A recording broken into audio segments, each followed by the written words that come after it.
T minus 1 minute.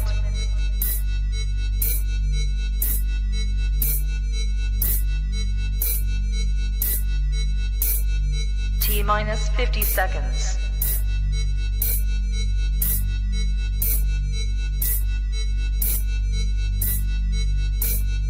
T minus 40 seconds.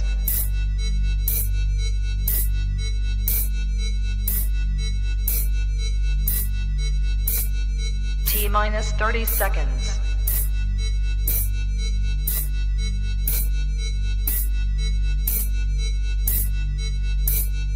T minus 20 seconds.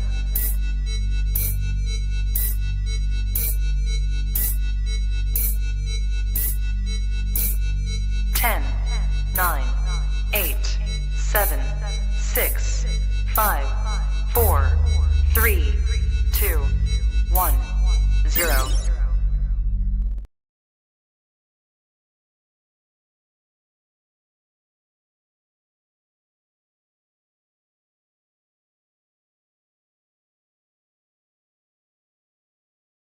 Susie, we gonna stick right here in Sex 101 because we having a good time.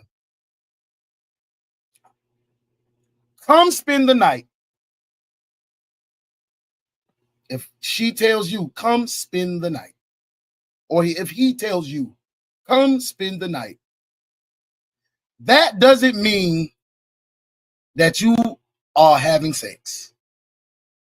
She tells you to come spend the night, you tell her to come to spend the night. That does not mean that sex comes with it. Who said bullshit? No. Bullshit. That doesn't mean you are false. I had somebody do that shit to me recently. To my, how far does it take from you to get to work from my house? Why? Because I ain't coming to find out. What? Come on. On you. No, I ain't coming to find out. No. You need a green screen halo on your head. No. I take the halo. You put it back on. You need a green screen halo. Hey, boss man, get her a halo, man. I got you. All right. Appreciate that, homie. Hey, don't come spend the night with me. What up, though? You tell she tell you to come spend the night. Bro, are you expecting to smash? Shit, I feel like if she tell me that, dog, I'm feeling like it's at least 93%. You know what I'm saying? 99. You know, 7% error, plus or minus. You know what I'm saying? I took statistics once upon a time. You know what I'm saying? But I'm gonna have me a rubber though. Just relax. Oh, that was nice. Just in case. Good. That was nice. Welcome to the podcast that the culture needs. That was a previous episode of the last episode of Talking Wild. You saying, who the hell is this guy sitting here on my screen with this nice Talking Wild merchandise on that you can pick up from House of Weird Perfection? We'll get more into that, but it's the one and only Uno the one, Jenny Hard-Headed Son, and we are tapped in for another episode of the podcast that the culture needs, the Talking Wild podcast. What I want you to do right now is make sure that you are like, sharing, and subscribing to your boy on all social media platforms, YouTube, IG, TikTok, Threads, Twitch, everywhere. Uno the one with 2 E's on YouTube. Y'all, I want to let you know this is a debate show. We'll have questions that you may not agree with. We'll have answers that you may not agree with. But I need to let you know this. We have to maintain some level of respect. So let's go ahead and get this disclaimer out of the way. Welcome to Talking Wild Season 5, the podcast the culture needs. This is a show that contains adult themes, language, pictures, and videos, as well as adult activities. We ask for the content to be viewed and enjoyed by adults 21 and over. The topics that will be discussed may be a trigger to you. We are here to discuss all topics pertaining to the culture in which we live. Please manage your triggers accordingly. This is a safe place to voice all of your thoughts and/or opinions, but we do not tolerate any disrespectful comments or opinions towards any cast member or guest. You will be banned from the platform. Remember, the cast members are entertainers and content creators. This is for entertainment purposes only. We appreciate your interaction, energy, engagement, and most of all, your support. On behalf of Flash, Mob Entertainment, and Talking Wild, the podcast, welcome. Please enjoy the show. Hopefully you become a loyal and supportive Talkin' Wild 5 family member this season. Thank you. And with that being said, I would like to welcome you to another episode of the podcast that the culture needs. This is the best podcast on the Thursday. Talking Wild, the podcast that the culture needs. Welcome.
Oh, I was jamming to the vibes. Forgot to bring the team on anything. What up? What up? What up? Hey, y'all see who it is. Let me, I have to put my ladies on top because we always celebrate and lift our ladies up. Hey, we in the building. Y'all see that? Yeah, we rocking out. Look at that. That is so good and stuff. With that Talking Wild merch on. Hey, I'm going to go ahead and introduce the first home because I usually introduce the ladies first, but this is a special day. You see we rocking that new Talking Wild Season 5 merch. If you want to tap in, this the man you need to tap in with. The one and only VOC, the Shinobi VOC. Let them know where they can tap in and rock out with you in 6 and where they can get their merch from, bro. Man, one half House of Wear Perfection, you know, me and Cheryl, and that's where the merch come from. You know what I'm saying? You could contact us via DM or whatever if you're trying to get some merch. But yeah, one half of Melanated Mushrooms also, you know what I'm saying? We mushroom farmers, and man, we just been pressing, bro. Getting it. Hey, good grind. Thank you for being here. My boy Sippy, you know how it is. Now, we're going to get back into our regular rotation. First up is one of the OGs. She OG now, but she still calls herself New in the place to be. New, thank you for being here. Let them folk know where they can find you at. Shout. You can follow me on Instagram at Delicious82 over there. Got it right. You can also follow me on Snapchat at Deliciously New. And you can follow me on TikTok at nurse_new_new. Do not come for me with the Nike because you can thank Atlanta US service for that. Hey, you still on the color coordination. We appreciate you for being here, Mom. Thank you. Hey, next up, Miami's very own. She in the building. She in her uniform with the background. She just got out of court last night. If you ain't see that, go check her out on Wednesday. It's the girl Redbone. What up, Red? Let them know where they can find you at. Boop. Y'all can follow me to hell, boy, because I done some stuff this week. Boy, look, y'all can't follow me nowhere. Y'all can only catch me right here. If you find me outside of right here, you was looking real hard and you deserve to find me. Try harder, babe. Love y'all. She said try harder if you're looking. Hey, and last but not least, our beautiful Miss Modesty in the building, shining bright like a diamond. Let them know where they can find you at, see? Hello, you guys can find me in prayer. Amazing. That's when you're supposed to pull Unk out. Not I figured in prayer. Find Shawty in prayer, man. Like she said, I already got one of my dogs. With the turtle. The turtle. And she's over there with her prayer turtle, trying to keep a straight and narrow life. right here on Talking Wild. But I'm going to introduce my two guys. My boy in the building, Mr. Fly High Pitch himself, the realtor. You're real. We almost there, right? We almost there. We closer. We closer to being Mr. Realtor himself. Hey, yes, sir. I got about 2 weeks out, man. I'm working on it for real, bro. But bro, let them folk know where they can find you at, big dog. Thank you for being here. Yes, sir, man. I'm on the book, man. If you want to find me, see what I got going on, I'm always posting. You can find me on the book. That's about it. That's the only place I'll be. He said, hey, if you looking for him, find him on the book. That's it. And last but not least, my dog, Fan Yeezy in the building. What he do, Fan? Yeah, let them folk know what you got going on, where they can find you. And thank you for being here, big dog. Hey, I'm letting y'all know. If y'all need to find me here. I don't care about none of that. Hey, don't think that's an invite from Redbone now. I'm telling y'all now. Y'all go looking for her. Y'all need to come see me first. I'm telling y'all that. Hey, be going looking for her. Shoot. Wait, no. Don't hide now. Wait. Don't hide now because that man's trying to claim you, sir. Don't do that. He giving that same energy you be giving him. Don't do that. That's how we start the show. We might not even need an icebreaker. Hey, let us holler at the crew that's in the building. That boy Boss Blake in the building. Peace, salute to the homie. Thank you for being here with all. Hey, Derek, thank you for being here. He say, hey, boss man, what up, Derek? Steady grinding. Hey, that's the way to be. Steady grinding. Big salute for tapping in. Appreciate you being here. Hey, sis in the building. Our girl Royal Star in the building. He say Nunu ain't bullshitting not to see me. No. Hey, Starbucks. That's Derek from like 4 or 5 years ago. White boy Derek. Yeah. Hey, boss said, make sure you subscribe to the Talking Wild YouTube channel. Absolutely. If you have not done that yet, make sure you hit that link and go ahead and hit subscribe, because this shortly you're not going to be able to find this podcast nowhere else but only on the Talking Wild YouTube page. So if you ain't subscribed, you're going to be out in the cold. Boss said, hey, D-Love. Hey, Derek said, hey, D-Love. Hey, Steady grinding. What up, Steady? Thanks for sliding through. He said, D-Love, it's Charlize in the building. Thank you, Charlize, for being here. Hey, Uno, everybody tapping in. Boss man, no, hey, rarely catch you live. Normally catch replays. Found your page is music. Keep it up. Yes. That's what I'm talking about. Michelle, thank you for being here, Michelle. She in the building. Y'all, we're finna go ahead and break the ice. We're gonna get this thing kicked off like this. It's a little lengthy, so I want y'all to pay attention. Don't fall asleep, because it's gonna be an important question that's gonna be at the end. Let's go ahead and break the ice.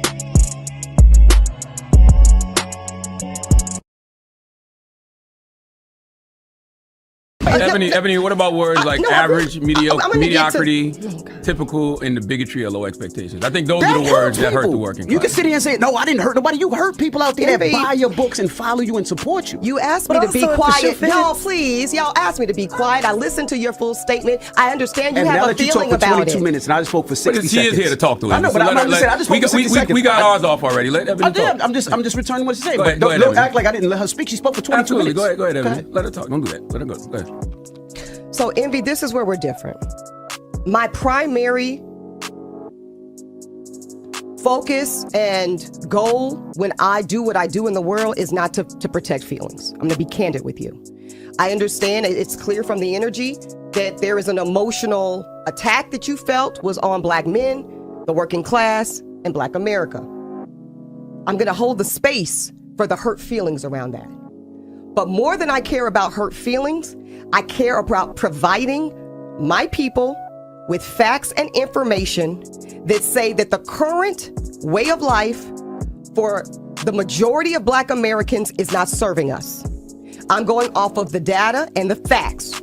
That is, I am not okay, and I don't think it's okay that the vast majority of Black Americans, again, overpopulate, disproportionately occupy spaces that are not ideal, that make us vulnerable. I talked about the COVID, that make us vulnerable to death, disease, maternal health, all the things that y'all all talk about on this show every day.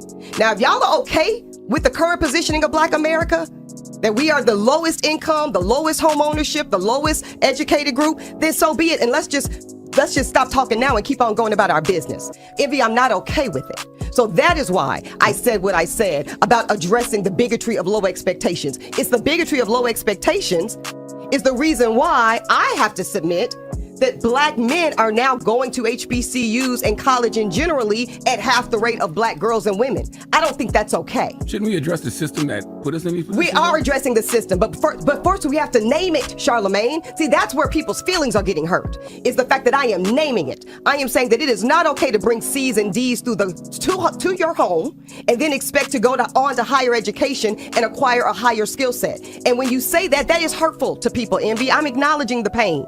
But somebody has got to start telling the truth to our people. And some of y'all wonder why you get the political representation y'all get, because some folks would rather hear things that make them feel good than understand and hear the things that are the truth. So let's talk about average, mediocre, and typical. Because a lot of people felt a way about it. Well, I looked it up. I did the service of pulling it up out of Merriam-Webster. So this is not Ebony shitting on anybody, Envy. This is simply to say when you do something average, by definition, it is of typical value. It is normal and it is standard. When you are regular, normal, acceptable. When you are mediocre, that would have people real hot. It means ordinary, medium, commonplace, and moderate. And the bigotry, don't forget the bigotry of low expectations. I'm gonna get to that. That's an academic study. Okay, so those of you that think that's George W. Bush, go do your reading. Go do your reading. But let's talk about those words, Charlemagne. Nothing in there says you ain't shit. Nothing in there says it's bad or low or beneath. They've applied the negative connotation to that's words. A projection, and I'm not going to stand for it, because you need to be honest with the actual semantics in which we're talking about. So when you say regular, hardworking, everyday people, Charlemagne, that is rhetorically not any different than me saying average, mediocre work. I disagree, because those words can be weaponized. Just like the word basic has been weaponized. I can call y'all basic. I can call y'all basic B's, and y'all be upset. But there's a negative connotation. You call me mediocre, I'm out the room. But it's why. But also, see, I made a whole song called I don't want no mediocre. But also, we've done that with the N-word. We've done it with the word whore. There's negative connotations to a lot of words, and if someone calls it to you, I get that. But we reclaim the word whore. You were talking about something totally different. But what I'm saying is, nobody is reclaiming average and mediocre. Even when she brought up C's and D's in school, academically, a C says you're average. That's exactly what it means. I don't know why that's a problem being average. Because people, accepting Mandy, I'm going to tell you. I don't think essential workers are average. I don't think essential workers are average. Let me finish this statement. I don't think Uber drivers, bus drivers, I don't think any of those people are average immediately. I'm not saying that the people are average. So let's slow it down. I don't think the job is average. The job is average. I don't think the job is average by definition. It says that most people can do it per the skill set. It also speaks to the income it commands. It speaks to scarcity and demand. So what about the people that are holding college degrees that have to drive Uber right now because they're doing mediocre work? So Weezy, let me be very clear as to what I'm not saying. No, y'all got to listen to this. I am not saying that a piece of paper makes you a more valuable individual. I didn't say that. I don't believe that. I prove it to you. I let a lawyer go because when I was ready to go, where I was trying to go and vacation with him, your particular way of practicing law did not allow provision and protection. But I think what's the real question is, if C's and D's aren't good enough, and you're saying that a higher education, are good enough? What I'm saying is, you're saying a higher education also doesn't mean that. Then what do they have to do to be excellent? Because I'm someone who did have C's, B's, A's. I own 3 businesses. I'm sitting here with all y'all, and shit, we all make 7 figures. Maybe I'm on the lower end of this as a mediocre person. It's like. You don't know what I make. I don't make that kind of money. Why are you lying? He probably makes 8. Listen, you couldn't tell about Weezy. But Weezy, did you hear about the story about my mother? Weezy, she doesn't have a college degree. My grandfather didn't, but she never did it. I did hear about your mom. Right, so she's not mediocre, but when she drove that bus, she was doing mediocre work. We can call her up and she'll say that. And that it's the framing. But what do they have to do to surpass it then for you? You have to do something, not for me. But by your standards, because if Charlamagne is saying it's not mediocre or average, and the people listening feel like they're not, by your I just want people to stand on it. I want people to stand on it. If you are a person, and we're talking about Black America, and you feel as if you have maxed out your skill set, whether it's in the classroom or when you wake up in the morning and do whatever it is that you do, then God bless you, and I support and love you. I am talking to Black people that I know have a potential skill set that is untapped. So that's the difference between mediocre and exceptional. Not the piece of paper, not even the income. It's, are you complicit and complacent in what you are doing currently, or are you willing to go above and beyond and do the thing that most people won't do? By definition, we see that's where exception lies. Could be the nurse that drives Uber on the side. I think that's why my father was a military. He was a mechanic. He was a bus driver. He was a police officer. So he was exceptional. Your father was exceptional. My mother worked at Guardian Life Insurance. I'm the first person in my family to go to college, first person to graduate from college, and my parents put me through college. So I don't look at them as mediocre. I don't look at them as average. They are exceptional, and they did what they did to get their kids through all this stuff. What you said is so different than what I'm talking about. And I am the same with them. And I am the same. That is just not intellectually honest. And the difference what you're doing. is what you said is, you want to encourage and you want to do this. I do the same thing without putting people down. I'm not putting people down. I'm being very honest. I think you are, and people have been saying, I don't think you're listening. Like, as much as you talk, you're not listening to what people are saying. Listening. I'm not bothered by that, though. I'm not because going to be people are hurt shamed. and they have opinions. Just like you have your opinion, you can't talk over people and not let people talk. But you're also interrupting me, Envy. I was talking. You keep talking to me. I let you speak, and then I just started talking. You got it. I just started talking. I let you speak, and I waited for you to be quiet, and I started talking. You heard something that you didn't like, and you cut me off. That's how it just went. Because once you start being intellectually dishonest. Here we go. Now it's not Envy. Go ahead. No, that's exactly what happened. Let's keep it. No, but if I give somebody the platform to speak, and I let you speak, then I speak. And you have to listen just like I listen. Just like with Weezy and Mandy, when they speak, I listen. It doesn't matter that we don't agree or disagree. We can have a conversation, but we got to respect each other in this conversation. I agree.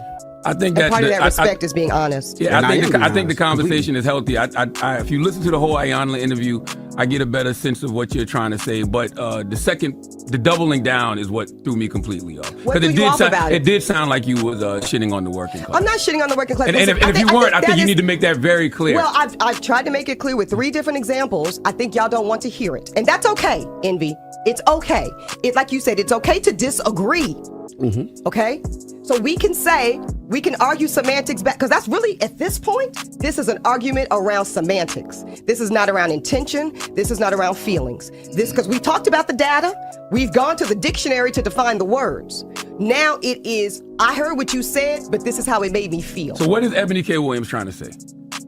I am saying plainly, Charlamagne, that I believe in maximizing skill sets for Black Americans. I believe in ownership, entrepreneurship, and multiple streams of income as a way tethered to our liberation as Black people who were brought here in chattel some 16, 19 year. And if that makes you feel a way, maybe it's time to do something about it. That's all. And many people are. So when Envy talks about this example of his father being in law enforcement and being a business owner and doing 3-4 things on top of that, that is nowhere near mediocrity.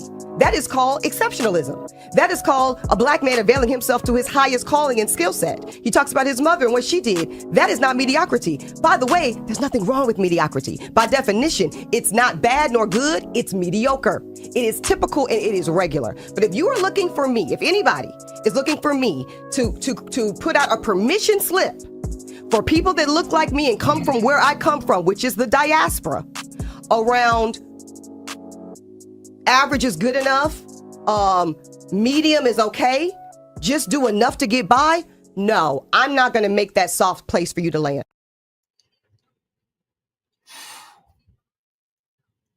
Great conversation. Way to start it. And I'm going to bring the team in. And my question after seeing that, and it may infuriate a couple people, but this is what we do. Why do we celebrate loser and average things in our community?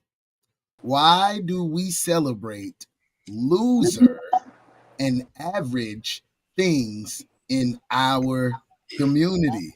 Y'all, thank y'all for watching. I know it was lengthy, but I wanted y'all to get the whole conversation so we didn't mix any context. So we had exactly what it was that we were going to discuss. So We grown-ups. Whoever would like to start the conversation first, I would love to hear.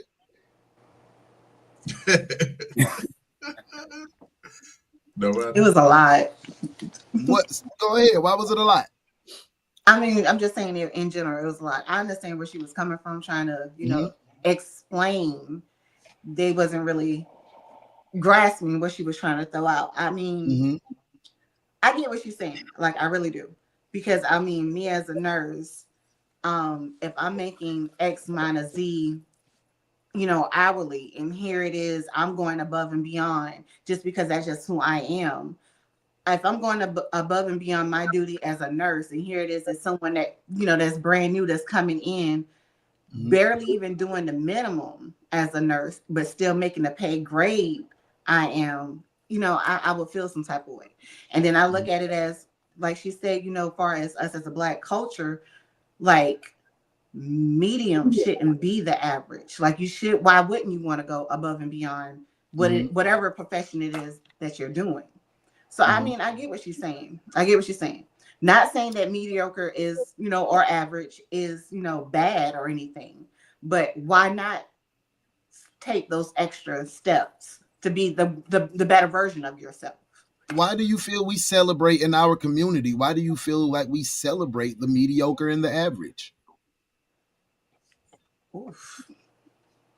So I feel like that it just depends on who's setting the standard. And I think Boss said something like that in the comments. Like, who can tell you what's mediocrity to you, or who can tell you what's great to you? If you're pouring your whole self into something, then maybe to you that's excellent. Maybe to you that's great. I think in our community we celebrate a lackluster type performance, or with our children, because the people before us are so complacent and they're okay with just being okay. So they don't push for excellence. They don't push for do more than you can do, use every hour in your 24 hours. They don't push for that. They push for, oh, well, as long as you get your little house, you got somewhere to live, that's okay. I get upset like with the little league football games and things like that. Like, everybody don't deserve a trophy. I didn't win. Right. So that I think it starts there. To me, I apologize. When you said that, you get upset with that. So that to me says that you don't just go for mediocre or everybody wins. No. You push an exceptionalism in the community as well. So my question still is, why do we celebrate? She was just saying push, be exceptional. People were upset because she was saying mediocre is not okay. Why do we celebrate in our community? I think like when I don't like when things go like a community, like because that's like a generalization of people, and like all people don't have that same mind state. They don't believe in the same thing. So like when you generalize a population and say like in our community we do this, because that pulls me out of that. Like my children can't bring anything less than an A home, or we busting faces open. Okay, that's just at my house. You understand what I'm saying? But like my neighbor. Yeah, my neighbor, they may accept the seat. I don't accept seats. Like, we need to go see whoever it is that we need to talk to, because I push my kids to be awesome. So when I can't answer it from a community standpoint, I can just answer it like based on the things that I've seen in the community, and that would be like with the football and basketball, even baseball. Like you see those things, karate, like all participants are awarded for participating. It doesn't matter how well they did or not. And so it kind of overshadows the kid who actually put in the effort to do the work to be a winner. People digging themselves out. They pulling themselves up by their bootstraps. They not making excuses. They are overcoming obstacles.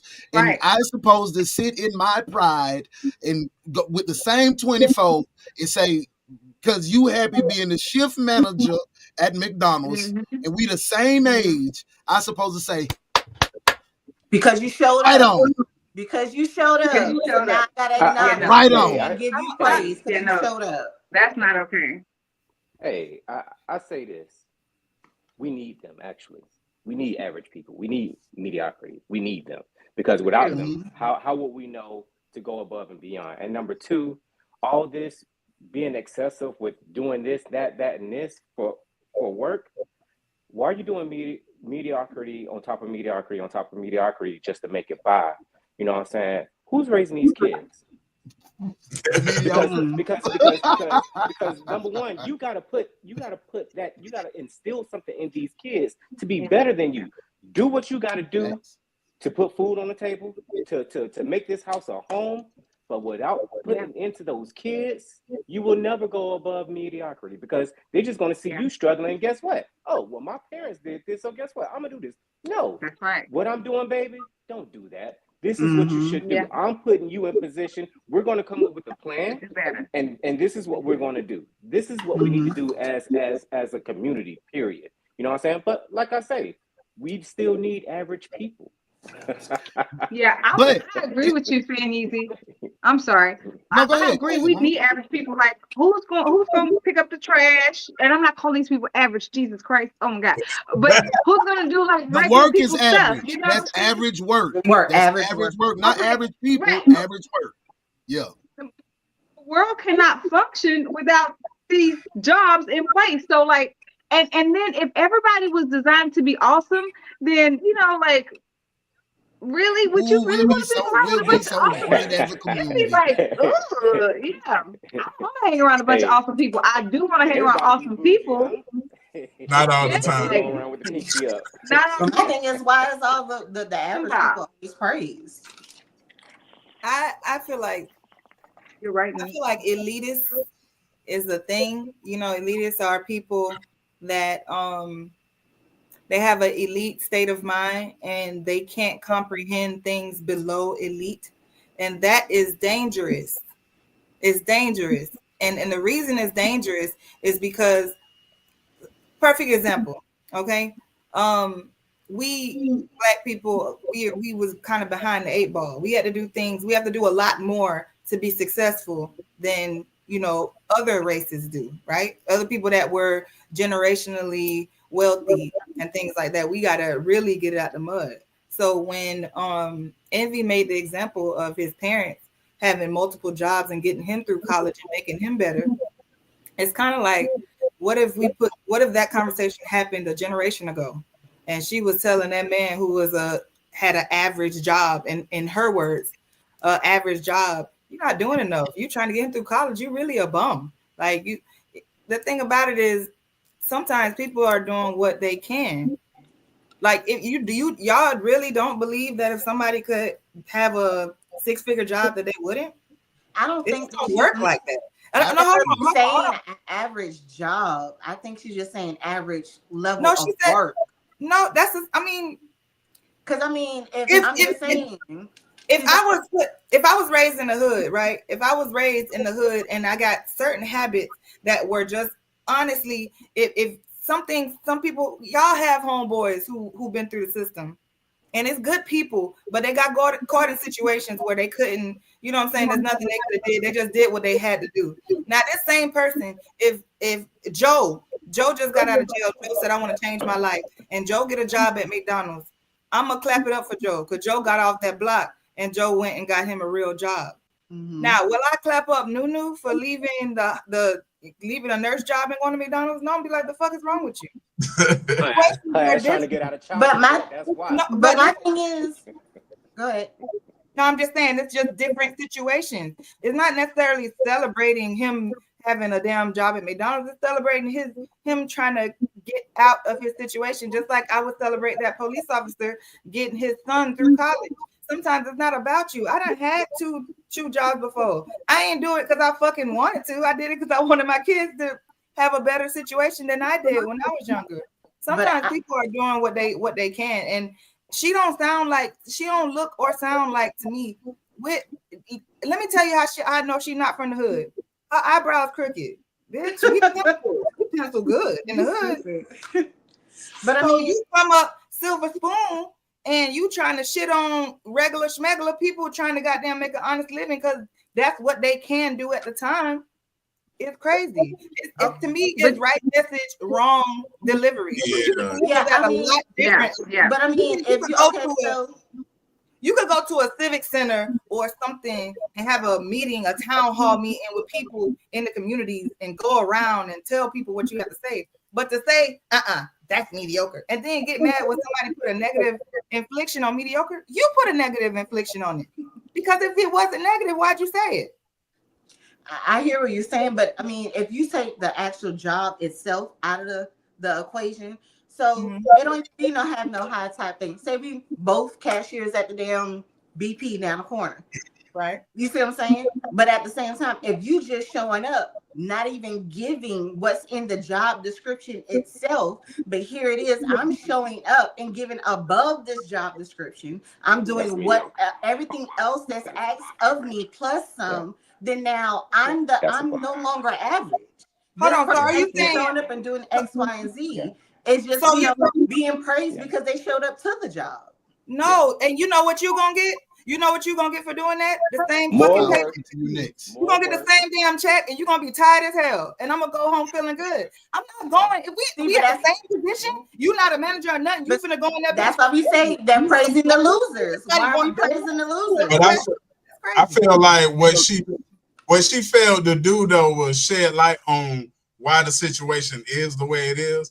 Like you going straight into the problem or whatever, but shit, we was getting whipped for even being caught for reading. So of course we're gonna be like set behind some and be the mediocre. But I still like the message that she giving off. But like Red said, she just going about it the wrong way. And then all of us right behind she could have said it. She made some valid points, and I was sitting back listening, and when you say why do we accept it as a culture, I don't accept it as a culture, homeboy. Whether it was sports or little league, whether it was school, myself, college, whatever the case may be, I always try to go above and beyond. So if nobody can say nothing else, they know they're gonna get that much up out of me. You know what I mean? Even with the kids, C's they good, you passing, but if we striving for A's and you land with a C, we okay. But if I'm sitting here letting you know, it make you feel like just being average. I don't want to say average because if I'm making you feel like I'm comfortable with you walking here with a C or a D, right? And then you fall even shorter than that, then where we at? Yeah. You know what I mean? So I think we all should strive to where we at in life to reach that next level and don't get complacent or content just being where we at. You know what I mean?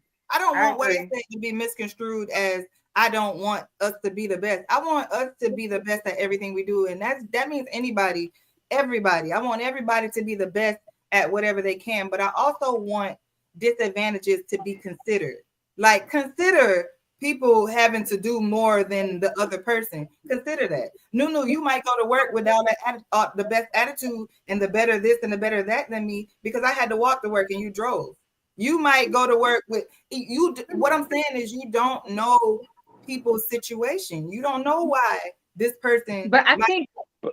But if it's a job need to be done and we all there to do the same thing, I don't care why. I don't care what you had to do. At the end of the day, I just need to know we're doing. That's how you're supposed to check your attitude because we celebrate the losing shit. I absolutely agree. I got you next one, yo. Because if we're coming to work, I don't care if you had to skate there. You need to come to work and you need to be prepared to do the job.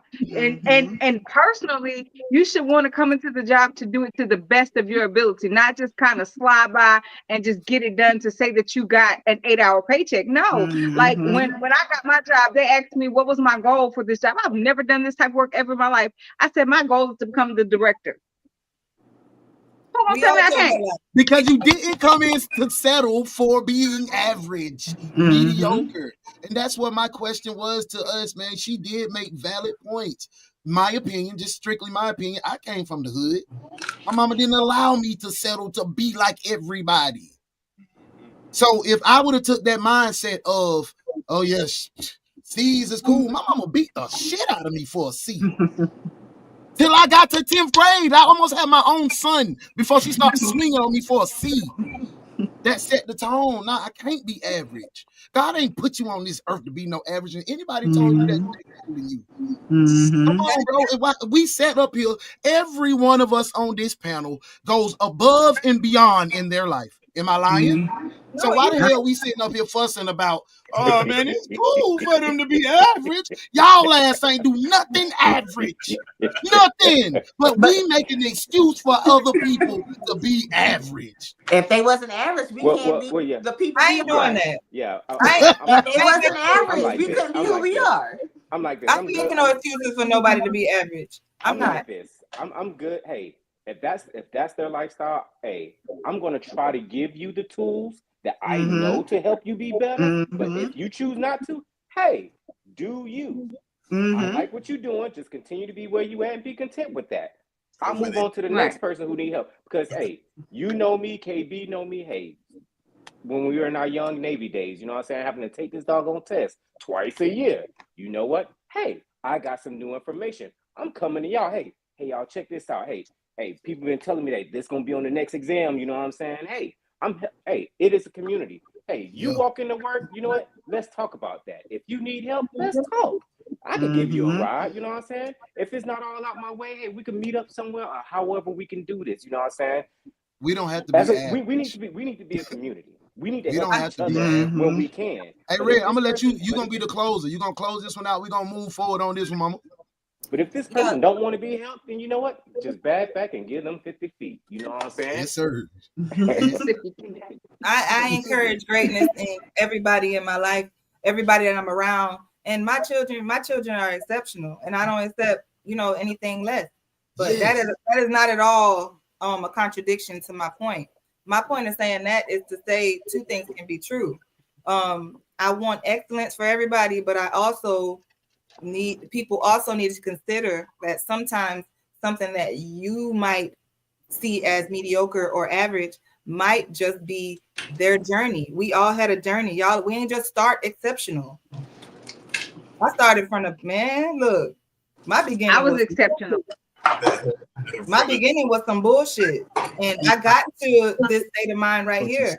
Let people go through their process, or and I ain't talking about everybody. Everybody who's struggling ain't goddamn going through a process. Some people are just trash, and we see that all the time.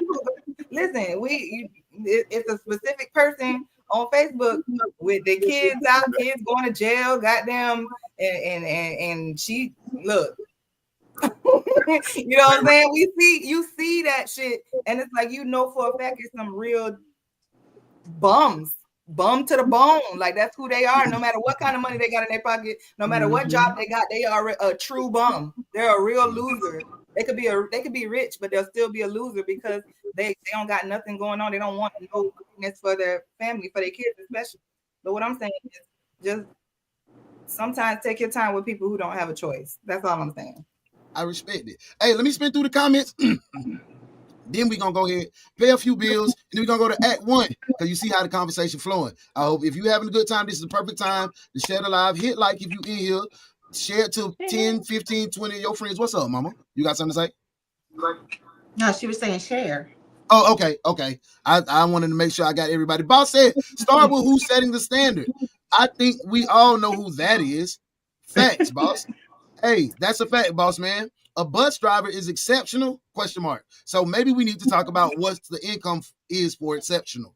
Can I say? Go ahead. Can I say something about this bus driver thing? My child be 45 minutes late sometimes come home from school because we got a shortage of bus. I don't know how it is in y'all city, but we got a shortage of bus drivers here in Liberty County. It's a bitch. Like bus drivers are fucking needed. Don't shit on them people. My baby gonna be late. Fucking home. Don't do that. Like it's a shortage of these workers. Like pay them folks some money on then. Pay them some money on. And I mean, does exceptional have to have a price tag on it? Like, do you have to be making a certain amount of money to be exceptional? No. It's not about the job. It's about the person. This is what I say. The person that just come in and clock in is just there. That's mediocre. That's average. But the person that's going in and doing the job and having a good attitude about it, that's above average. And going up in the company to get more money to more so a bus driver better than mediocre job because it takes a lot to do that, and you have to deal with a lot of personality. Other people kids. Hey, we have issues in relationship with just one other person. For sure.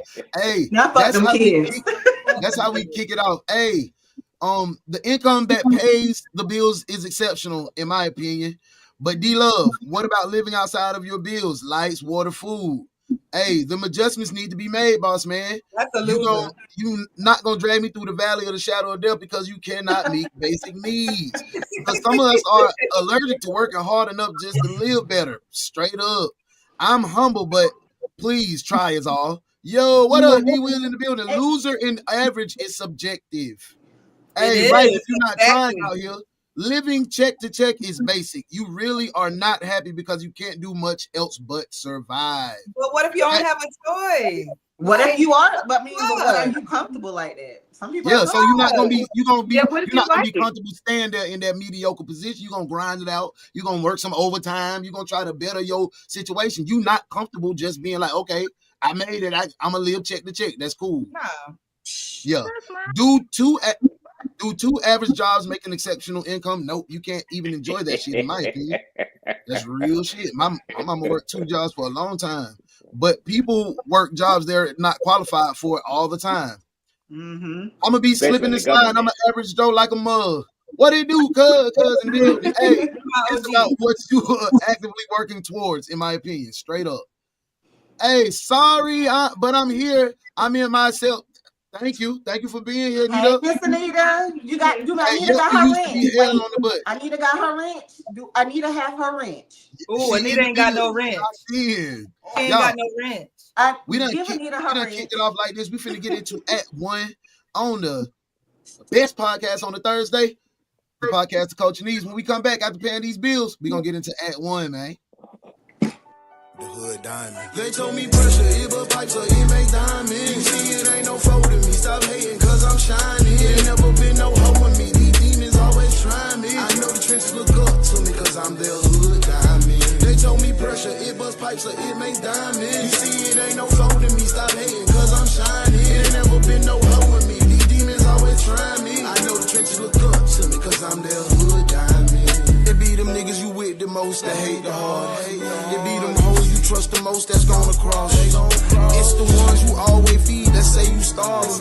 And it's the one with the same blood that's gonna scar you. The hood look up to me, still jealousy and envy. They like how he get so up when he came up out the mud with me. They like how he get so up when I saw this nigga struggling. I can't believe I still went up with all that hating that they doing on me.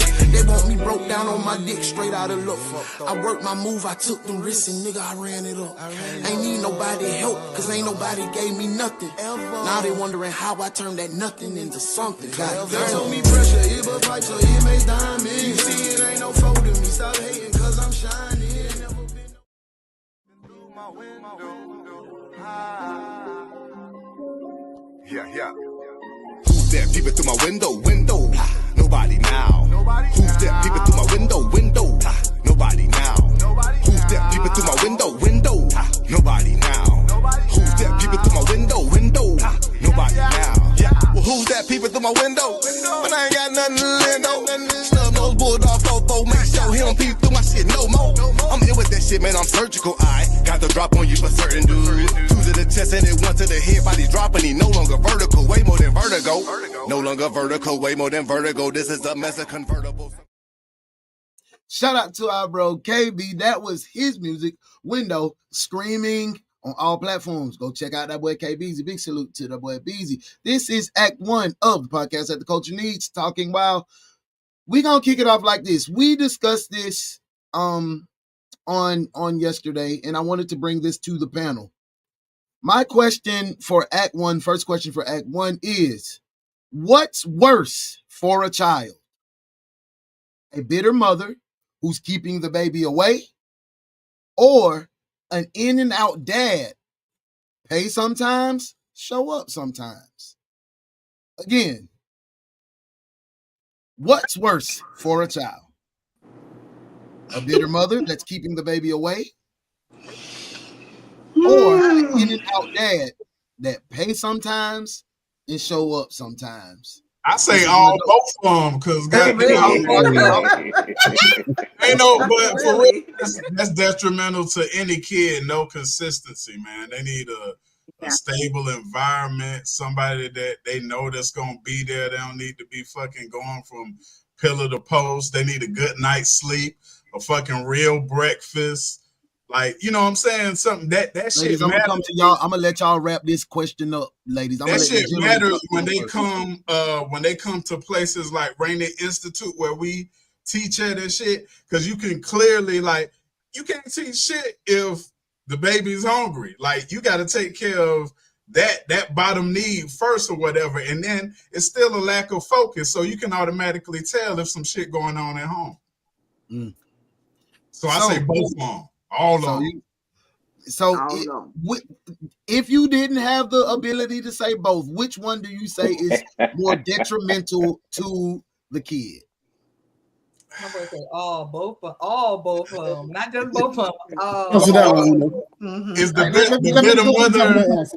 bitter mother keeping the child away 100%?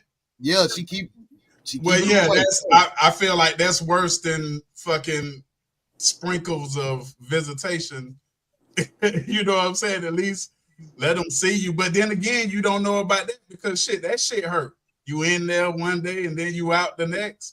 That was my situation as a child. You know what I'm saying? So, hey. But Mom Deuce didn't keep you away. True that. And she ain't talk bad about him when she could have too. So the in and out was worse for you. Yeah. I respect it.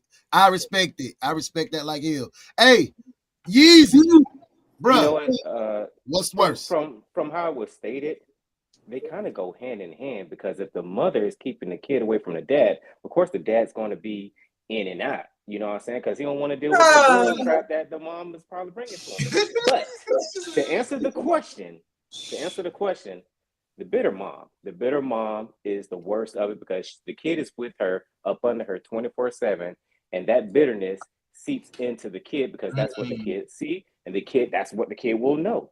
You know, granted, the father may be in and out, but still, the kid only get a glimpse of what the father is. But you know, in time, that whether the mom down the dad or not, in time, that kid will find out who their dad really is.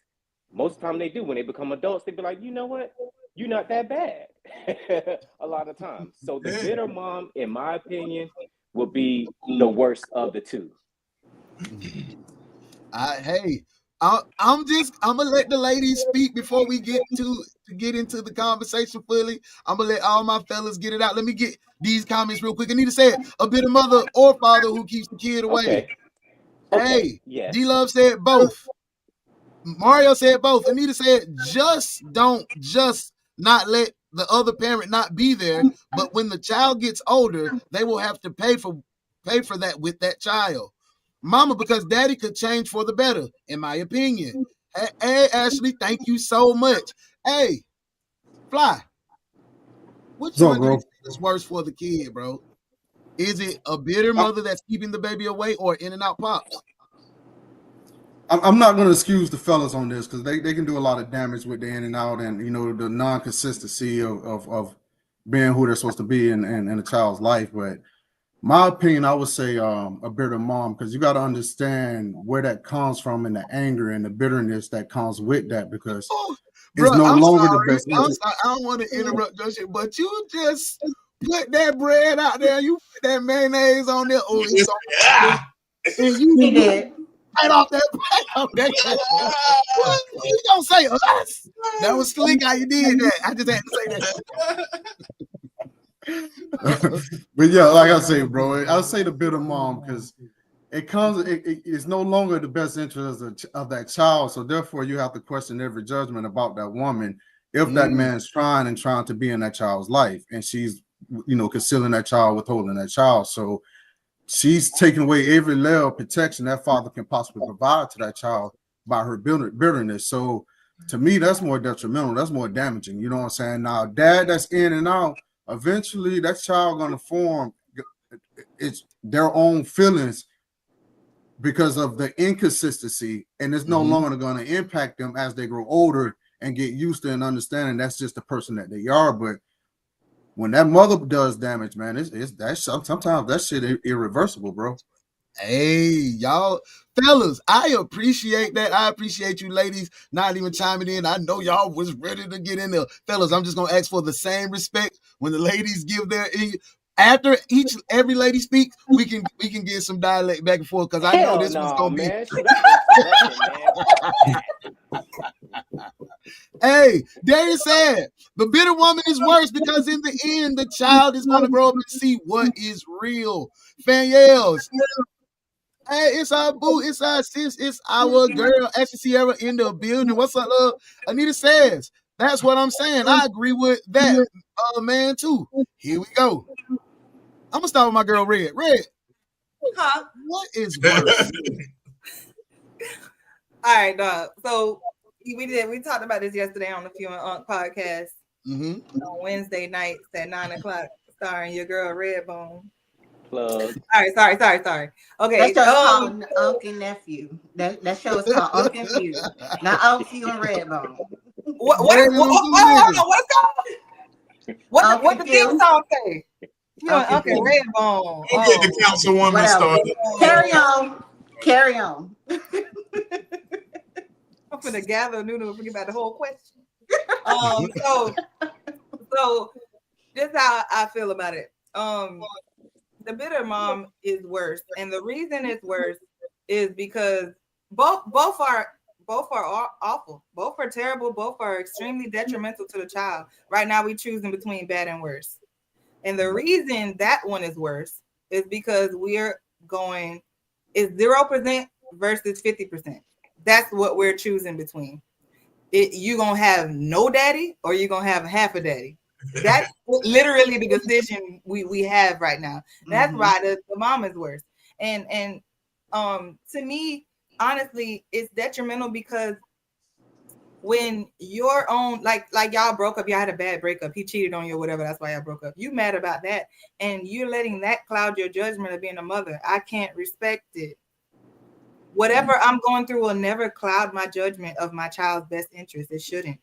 No matter what that man did to me, he could have been whooping on me, and that's why we broke up. That don't stop me from being a mother. It doesn't stop. Unfortunately, that's how life is when you decide to be a parent. So that's the reason that's bad. Another reason it's terrible is because you blocking off a potential daddy side.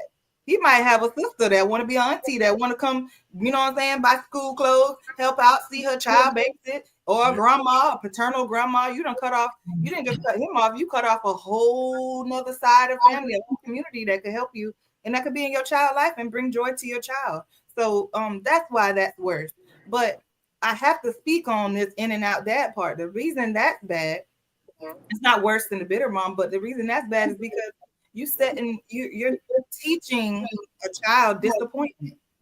If dad's supposed to be here every Wednesday, I guarantee you Junior gonna be at that door every Wednesday. He don't need no alarm clock, he don't need no calendar.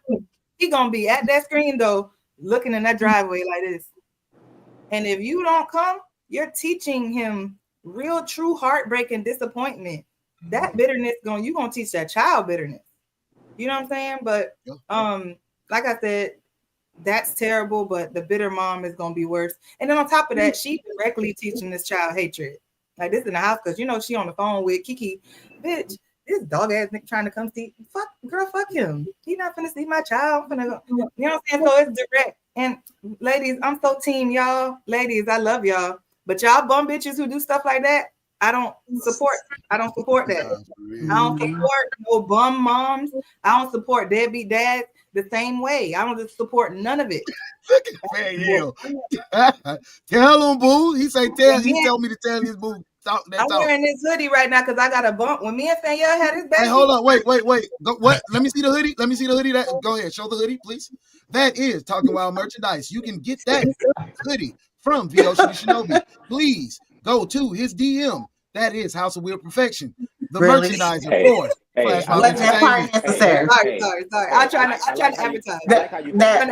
Sorry. My baby off, but go ahead, finish your statement, sweetheart. Go ahead. My fault. Oh my Lord. When me and Fanyelle had his baby, our baby gonna be so straight. Like after I leave him, we still gonna be good parents. Like for real. What? Hey, we gonna be talking about y'all in 2 months. Talking about who is worse, the mama that's keeping the baby away or the in and out daddy. You ain't coming to see shit. Fuck you. What do you feel? Who's worse for the child? The bitter mother that's keeping that baby away, or got that in and out? Rolling Stone Joe. I agree with Redbone and the fellas. It is the bitter mama. Because at the end of the day, y'all putting that all on that lady. I mean, she put it on herself. But I mean, at the end of the day, it's the truth. 9 times out of 10, the mother has full custody of this child. So the child is 100% around this mother. So if I'm telling Lil Junior, oh, your daddy ain't shit, he don't do this, that, and the third, now Junior's now forming this opinion. So even if his dad is in the picture full time, Junior think his daddy ain't shit because that's what mama said. Yeah. So who am I to hold Junior back from spending time with his daddy? So let Junior see in his own eyes. I ain't gotta say it. If Junior seen it, oh, his daddy ain't shit, but he ain't never heard that from mama because mama ain't gonna speak ill on it. So I agree. But at the same time, I'm so sorry. IG, Soldier Sean, Mika 1019, Miss Moore, Tay Dallas, Solitary Rich, Cigar Coach, Pimp One. I did not I apologize, y'all. IG, love y'all. Oh, over there. Happened? What we missed? I just want to say something. No. No. We had people over there on IG that I did not even get to acknowledge until the timer went off, and I just had to. Yeah, I apologize. I'm sorry, New, for cutting you off. I just seen that. But nah, I mean, I 100% believe that. I mean, don't get me wrong. I believe in both.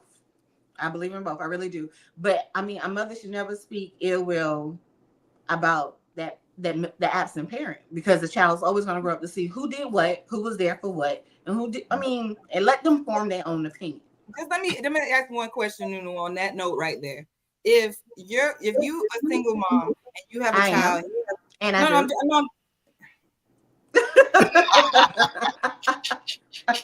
am and I do. Carry on. Carry on. Take 2. Okay. No, I'm just saying, like, let's say Christmas time come. It's 4 gifts under the tree for your child, right? And your child say, which one of them gifts daddy got me? Because he called me months ago and said he won't give me a gift. Did he get me the gift? Are you gonna lie to him, or are you gonna tell him the truth? Okay, first, I am a single mother with a child. Holidays was always split up. So my son got a chance to open up his Christmas gifts with me, and then he went with his dad, and he had his no. That's not what I asked. No. Wait, you're not letting me finish. Oh, I'm sorry. He opened up his Christmas gift with me. He went with his dad and opened up his Christmas gifts underneath his dad's tree. That's not my question. That's not my question. But you said what gifts is for him, right? He had 2 trees. Nunu, I'm not talking to Nunu for real. This I'm not talking to Nunu for real. No. This is a hypothetical question. Let's say the man didn't get the child nothing. He didn't get him. Okay? So the reason I'm asking you this is because you said you're not gonna ever speak ill of the child's father. My point of asking, I'm gonna just forget the question. I'm gonna just say this. I've never lied to my kids. Oh no. I'm not gonna lie for the person's shortcomings. And it's gonna hurt their feelings, because I'm gonna say, like, for example, is he coming to pick me up? No, he's not coming to pick you up. No, of course, absolutely. But that's not speaking ill. Well, that's speaking the truth. Well, I got a question. Well, will you be wrong? Will you be wrong to say, well, hey, ask your father? Yes, I did that too. Yes, no, that's the reason. The reason that's wrong, in my opinion, the reason that's wrong is because I could just tell you, I know. I'm your mama. I know he's not coming. So why am I gonna send you on a dummy? To me, that sets up an expectation for the child.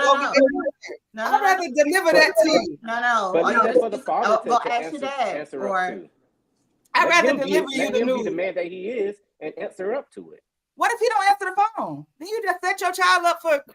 But you gotta let your child actually try to reach out.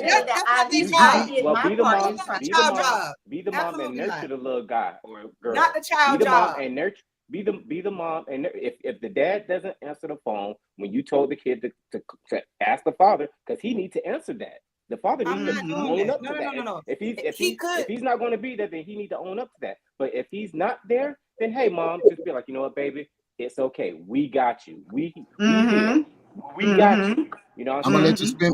I'm gonna let y'all spin back 1 second. Let me get Modesty in there. Let me get Modesty in there, and I'm gonna come to you, Red. Modesty, what you feel? You didn't get a chance to hear. I want to hear your opinion on this one. So I agree that the mother could be worse, only because the mother has direct influence over the kid, and just like it was said that most of the time the mother has sole custody, primary custody of that child.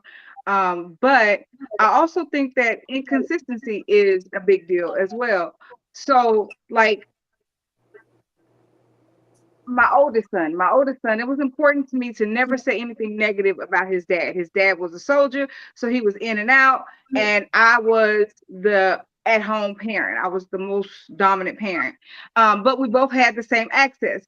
And so, like, for example, if the situation that Ashley just mentioned come up, I wouldn't fix it in front of my kid. I would go and have a conversation with his dad and be like, hey, you know, you told John that you were going to be here at this time, and it is important that you keep your word because he's going to start to make his own judgments of you based on how you react. And that's how I was able to happily co-parent with my ex-husband with my oldest son. Like, we didn't have no beef about a kid or where he was to go, because we both made a promise never to say anything negative about each other, not to have disagreements in front of him, that if it was something that we needed to talk about concerning him, then we pull up on each other, not include him in the conversation.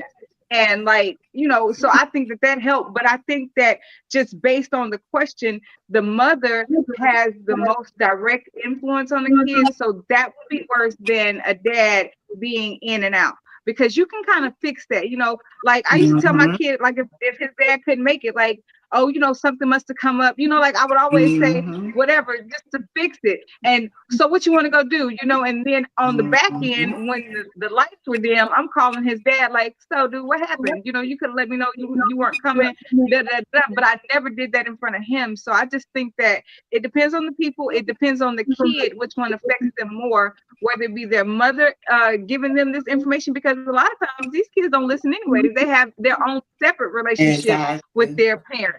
You know what I'm saying? So you could tell them anything under the sun, but their relationship that they have with them in their mind, they've already decided who this person is. And with every disappointment, every shortcoming, every influence, as they grow older, they continue to develop that relationship, or that relationship is destroyed. So, I mean, it just depends on the kid. Exactly. And to answer her question was, hold on. Kiss those comments for me, Modesty, if you can. Okay. It's a difference of an in and out dad and a dad that's not there by choice. Absolutely. I agree. He left it 100. You're going to be the first to break that baby's heart by the other parent being a 50-50 parent. Miss Nunu in the house. And in and out dad is caused by the bitter mother. I don't agree with that. I don't agree with that means they are immature. No. Yeah, no. I don't agree with that. Now you do have some ignorant. Now we're not talking about the women who are just ignorant, who use their children as pawns. Conversation now, guys. So that's right. To determine the relationship that the father could have with the child. We're not talking about them kind of women, because they just ignorant for no reason, and they are looking to create trauma. They are putting trauma on these kids for no reason, because they mad they got cheated on, they mad that he stepped out, they mad that he got a new wife, they mad that he bought a dog in a car after they broke up, you know, whatever it is. Like they don't care. Like to say that every bum dad was caused by that is so egregious. Like that's diabolical. Hold on. Ain't no organically deadbeat dads, is what y'all saying. All of them got a reason for deadbeat.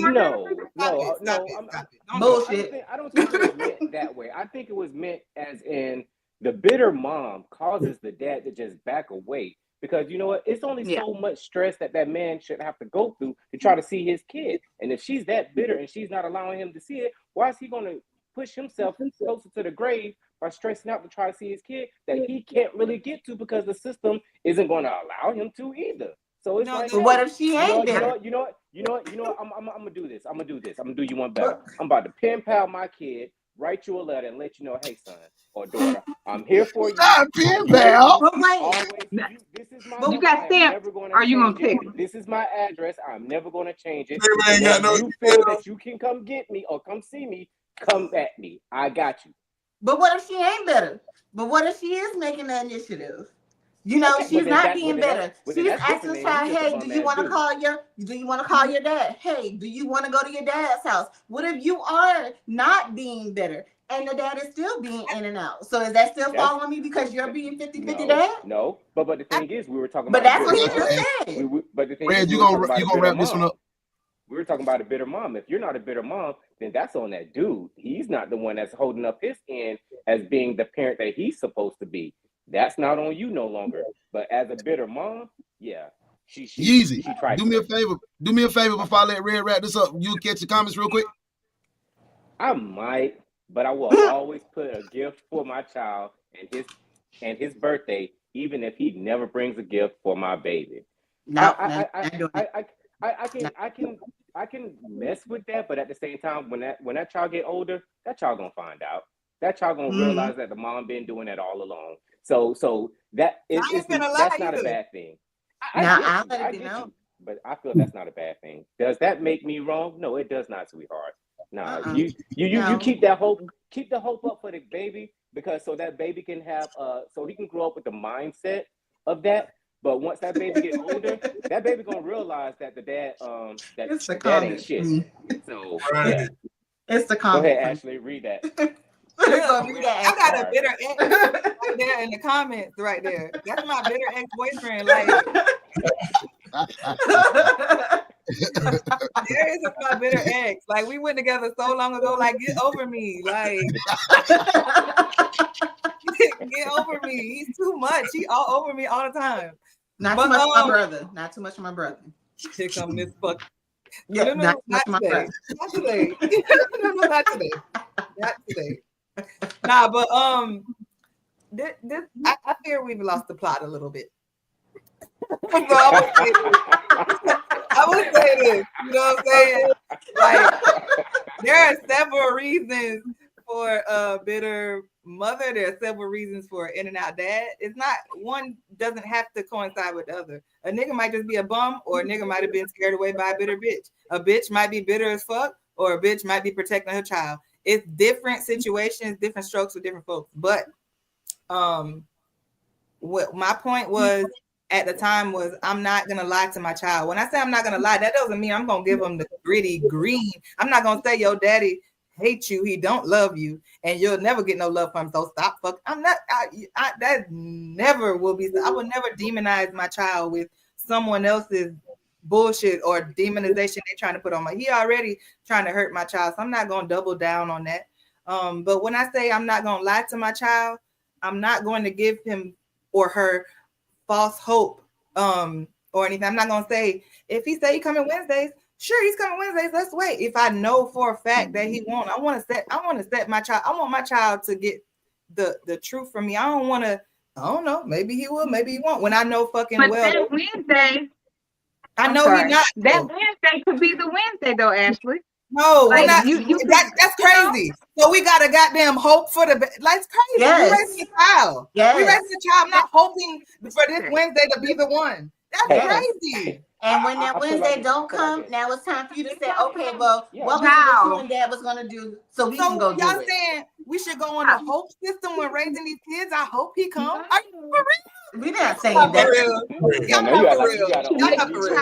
Hey, I'm hold up. I'm gonna let Modesty have her moment, then I'm gonna let New, and then we gonna move because we got some more interesting topics, y'all. Y'all not for real. Hope this gonna be the one. You said like I'm just gonna tell you if your dad told you he coming Wednesday, I'm gonna tell you off the dump. Then he ain't coming. The Negro is not coming. Okay, you're not even giving him an opportunity to possibly come. I said if I know he's not coming, you know, but you don't know. Of course you don't. How you know? You talk to him? It's an assumption. Did you talk? Did you let hey guys, DJ call look, Did you let DJ we're clear, guys. We're clear.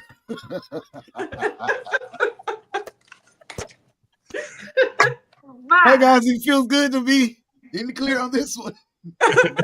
Hey, no, go ahead and get your last topic. We're gonna go to Act 2, y'all. We vibing. I love the conversation. Great conversation. It is a debate show. This is how I go. I love it. Let's rock.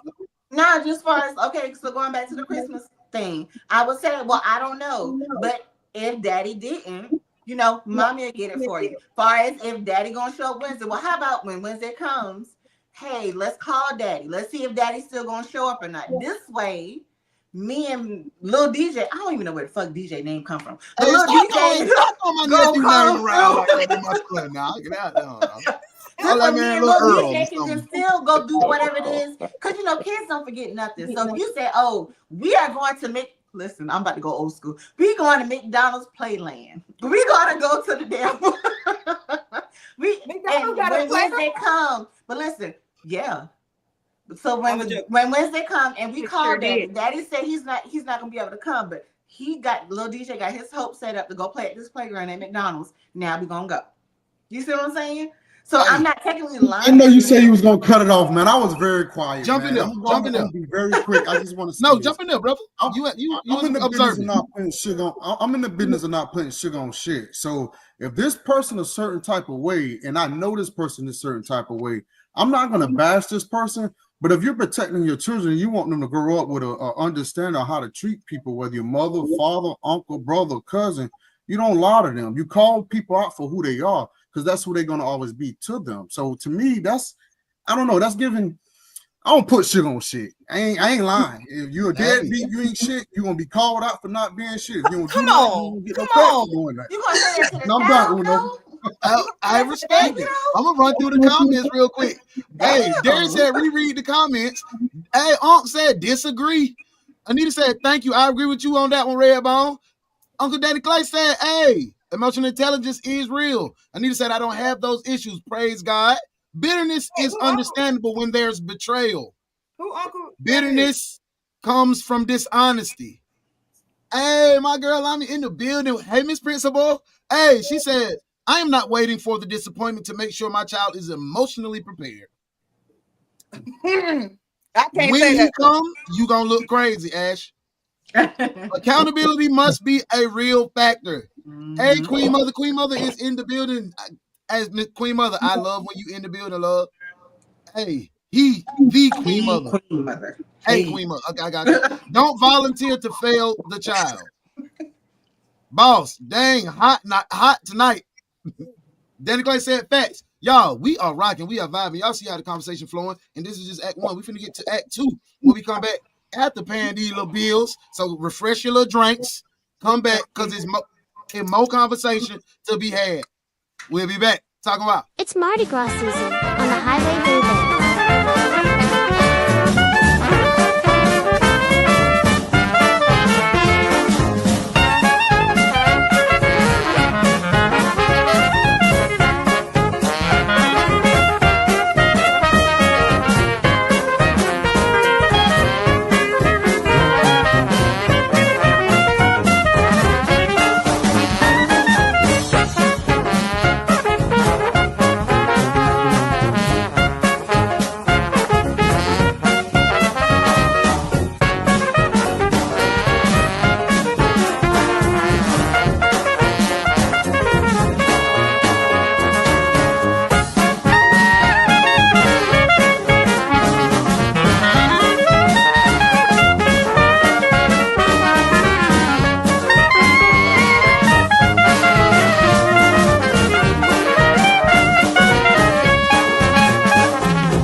Give out a lot of love from the bottom up. When I need it back, they don't got enough. I guess you can say that I'm out of luck. That's how I'ma be when they got a buck. You call it petty, but that really matter, bro. I'm sorry, your pockets ain't fat enough. But when I needed help on that ladder, bro, nobody helped me fight none of them battles. Nobody but God. Nigga, life was hard, but I played my cards. Try living at home with a fraud. Shit, fuck that little dumb little bro. Can't lie, it was hard. But see, I just gave it to God. He healed all the scars in my heart. And that's when I got it together. I knew I could do better. Then pimpin' got back on the job. Yes, sir.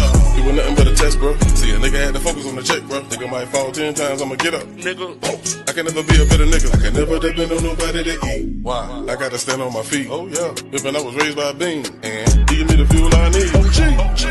Besides, I hustle for body to beat. And I don't need nobody bothering me. And I don't need nobody calling for green. Cause you ain't believe. See, I knew these niggas would leave. Y'all never needed a team. And I guess the fuck how you niggas gon' need. Nope. Ain't no depending on me. I done been down. Welcome back to the podcast that the culture needs, Talking Wild. That was one of our brothers, Boss Man Blake, from the Legacy album. Make sure you go check it out. Streaming everywhere. You know how we represent. Now, Act 2, we finna turn up a little more harder. We finna go through the roof. At 1, y'all seen how the panel was vibing. You hear how the conversation. These ain't no easy topics. These tough conversations to strengthen ourselves as a community. Now, I want to get through 2 questions, and the first one is probably going to stir some attitudes. No matter who's the breadwinner, a man should be considered head of the household. No matter who in the house is making all the money, the man should be considered the head of the household. Can I say something before we jump into it? The highway collection, the Mardi Gras collection, don't get enough credit because he didn't advertise back. The back is fire as fuck. I started to pull it out just so we can show. That shit hard as fuck. That highway collection Mardi Gras, that shit hard as hell. Mess with it. I appreciate that. But far as on the topic, absolutely. I agree. Because even if I make more far as income wise, my man is the head of this household. He is my leader. He is my provider. He is my protector. I feel safe with him.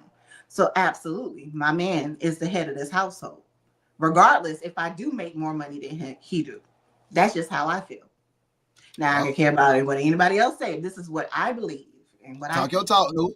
Talk your talk. Hey, but at the end of the day, I am still single. There's no ring on it.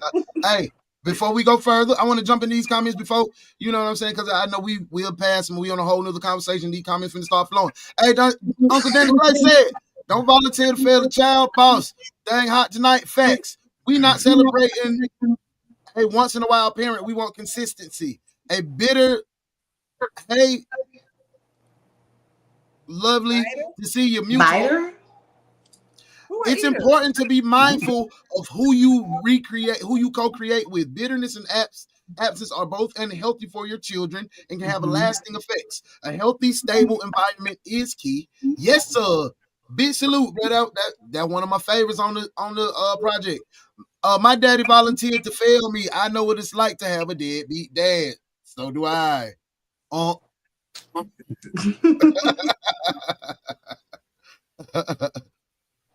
Got me up is all.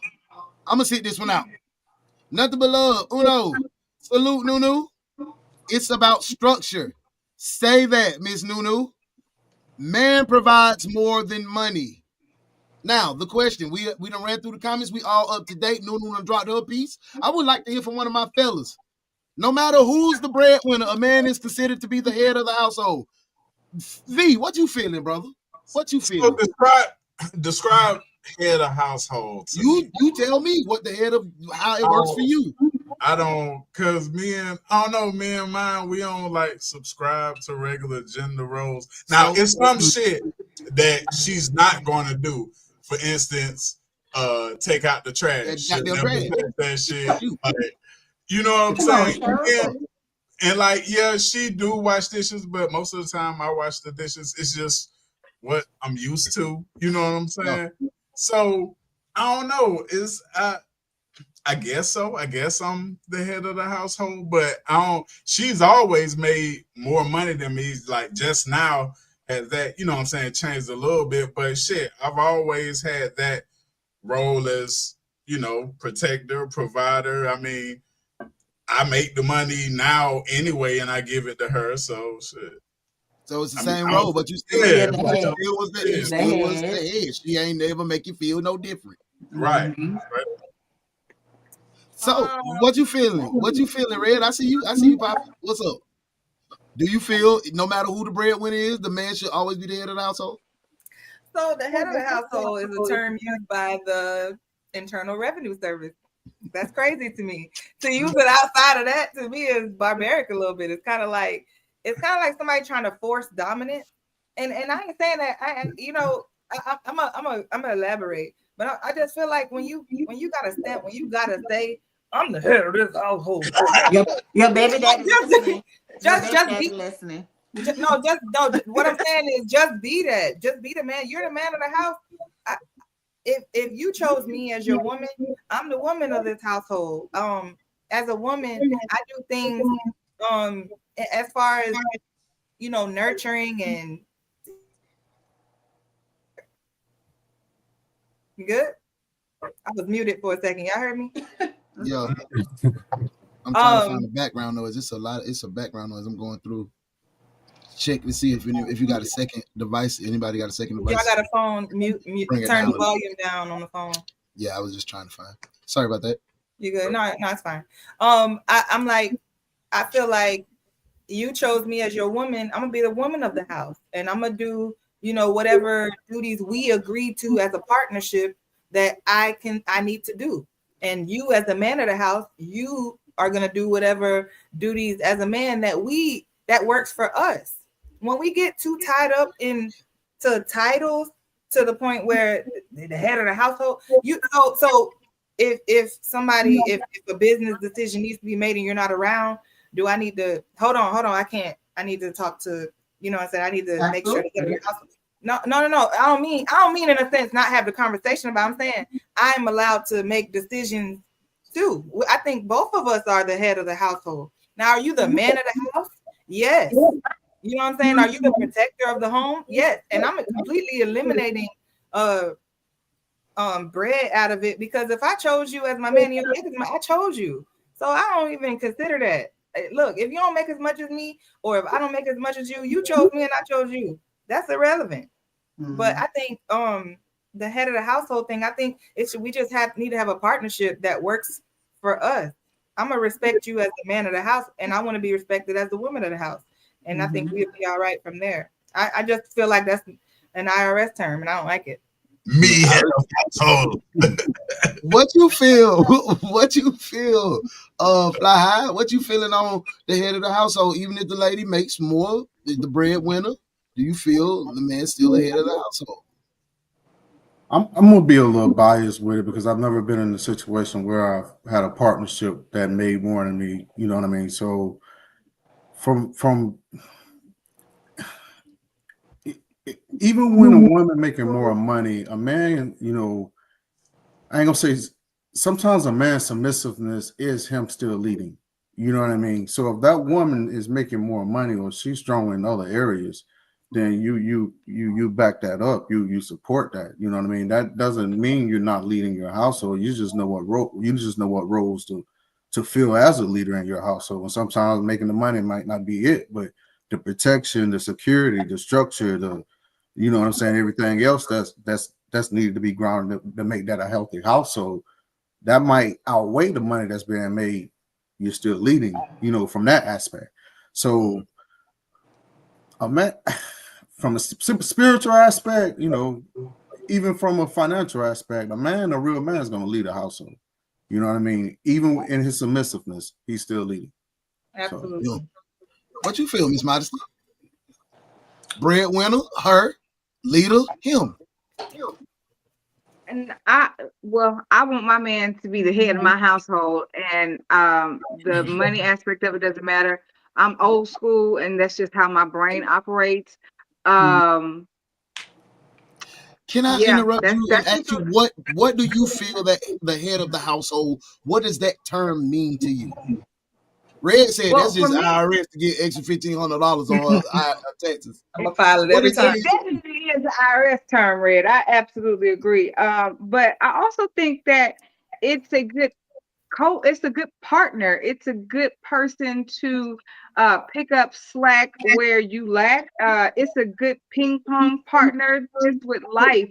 Somebody that you know that you can count on, that is consistent, that gives you and provides and protects and all these things, but also how to lead with tenderness, with kindness, that knows how to correct without chastising, but being able to do things in love. Like I think that grown men, not a young man still trying to figure it out, but grown men have the most tools to be head of household. Like if I was to put anybody in place to be head of my household, he would have to embody all of those characteristics. He would have to be kind, he would have to be patient, but he would also have to be stern. He would also have to be a protector. He would also have to understand like what we do for one another. Like I just think that relationships should be like a fair exchange, because in a fair exchange it's no robbery. And that's just my brain. But if I had to say out loud, like he is the head of the household, then I would say that. But I'm on the same kind of energy like V. Like, you know, what's understood doesn't need to be explained. We don't have to say you the head of the household for me to know that you're the head of the household, for me to respect you because you're the head of the household. And that's it. And for me, a big thing is prayer. If you can't submit to God, then you can't submit to me, and then you can't be. That's just at my house, right? So, you know, that opens up a whole nother thing, right? Stay right there. But I want to give some love, and I want to inform y'all on Queen Mother. She's in the building. Salute to her. She is 81 years young, and she be interacting with us, vibing, having a good time. She dropping real comments in there. So, Modesty, if you don't mind, jump in there and get Queen Mother. She be dropping some gems on us. Let me know if you can get that comment for us. Well, hey, Queen Mother, and it is a pleasure to read your comment. Thank you for gracing us with your presence. That is so super awesome for you to be here. Right. Is money the only determinant as to who is the head of household, or is head of household shared by two responsible adults, each leaning on the other to make sure that the house is safe and secure? I agree with that. That one. Just like that. That was very easy. Money is just one aspect of leading a household, not necessarily the most important. Protecting the queen is to me. Whoa. Whoever is best suited to lead the household should take on that role. The question seems to suggest that a man should automatically hold a certain position, but relationships have taught me that leadership should be based on balance and the needs of everyone involved. Just because someone is the provider doesn't necessarily mean that they are the best fit to lead. Or is this really about respecting the man as the head of the family? I know women who take on that role while maintaining open communications. Period. Yeah. We are one body. Man is the head, woman is the heart. Both give life. One band, one sound. Salute to the queen. Baby. I agree. Yes, sir, with the fabulous shiny bald head. Hey. Graciously accept your gratitude. It is my pleasure. Thank you so much, Queen Mother. I'm so excited to know that I am in your bubble right now, ma'am. Yes, I love this. So I gotta watch my mouth for the rest of the show. I don't like that part. Listen, I don't like that part. I didn't want to tell y'all because we was having a real good convo, and when I seen her come in, I said, "Oh, I gotta say something." Now I be like, "Oh, wait a minute, Right. Wait a minute." It's me, boy. I said, "We gotta put on our respect now. We gotta put on our respect." But Yeezy, what do you feel, man? After you read the comments, you heard some of your panel mates, your team. What you feel, bro? Do you feel no matter what? Much love to you, Queen Mother, man. You took the words out of my mouth. So, it's like my point is just voided right now. But you know what? Money does not dictate your position in your home. Money does not dictate your position in your home. Money does not make you a leader. A fool make money and a fool will spend the money. So that does not dictate your position. If the man is the protector, he has to have some sort of control in that home. Because if he doesn't have control, how can he be a valid protector? Be more specific on control. What you mean by that? If he says, "Hey, I don't want you going there," or if he says, "Hey, can you change your clothes?" He's telling you this for a reason because he's trying to avoid situations. He's trying to avoid. Huh? Red not gonna listen to you. I'm sorry. That's okay. That's okay. Ain't going nowhere. He reaching the masses. He's reaching the masses. That man said you ain't going nowhere, Red. I don't want this baby no more. I don't want this baby no more.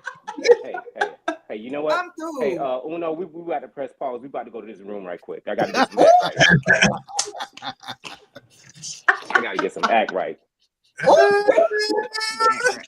Girl, the mother is watching. The mother is watching. Mother is watching. I kind of wanted to chime in. I kind of want to chime in on this question. But go ahead. So I have these conversations with my son every day before I drop him off to school. What makes a leader? You know what? And what we have six characteristics of a leader: integrity, fearless, courage, accountability. Self-control, not just physically, but emotionally as well. And being a listener and a follower. Just because you're a leader don't mean that you can't follow. Being a leader, again, going to my experience in the military, you know what? You might not be the person that know everything. You might not be the subject matter expert on everything. So guess what? You know how to find put that in somebody's court who's a strong suit for that, and you allow them to lead. So your woman can lead in certain aspects of the situation, but when it comes down to it, you are the foundation. You are who's leading the family. But you just, hey, can you take care of this? Because I know that this is your strong suit and this is where you're strong at. I'm not. You can teach me and I can learn from you, but at the same time, you know what? I leave this to you because this is your strong suit. That's being a leader. You're going to follow her with this situation. Can I tell you? But I'm not just saying it's just one thing. I'm just saying there are several things. What works in your house is your house. Every house is not going to be the same. Every house is not going to work the same. You know, so you know what works in your home. Am I allowed to tell you can't go? You can't go there? Yes. Yes. You are allowed. All right. So hold on. So what's the control then? If I could do it too, that's what I'm saying. Like, what makes you? That's my point. If we both could do it, just because you're head of household, that doesn't mean that you control the household. Yeah, that's not the same thing. I didn't say it. No. I said you have to have some form of control if you're protecting the home. You have to have some form of control if you're protecting the home. Because are you going to?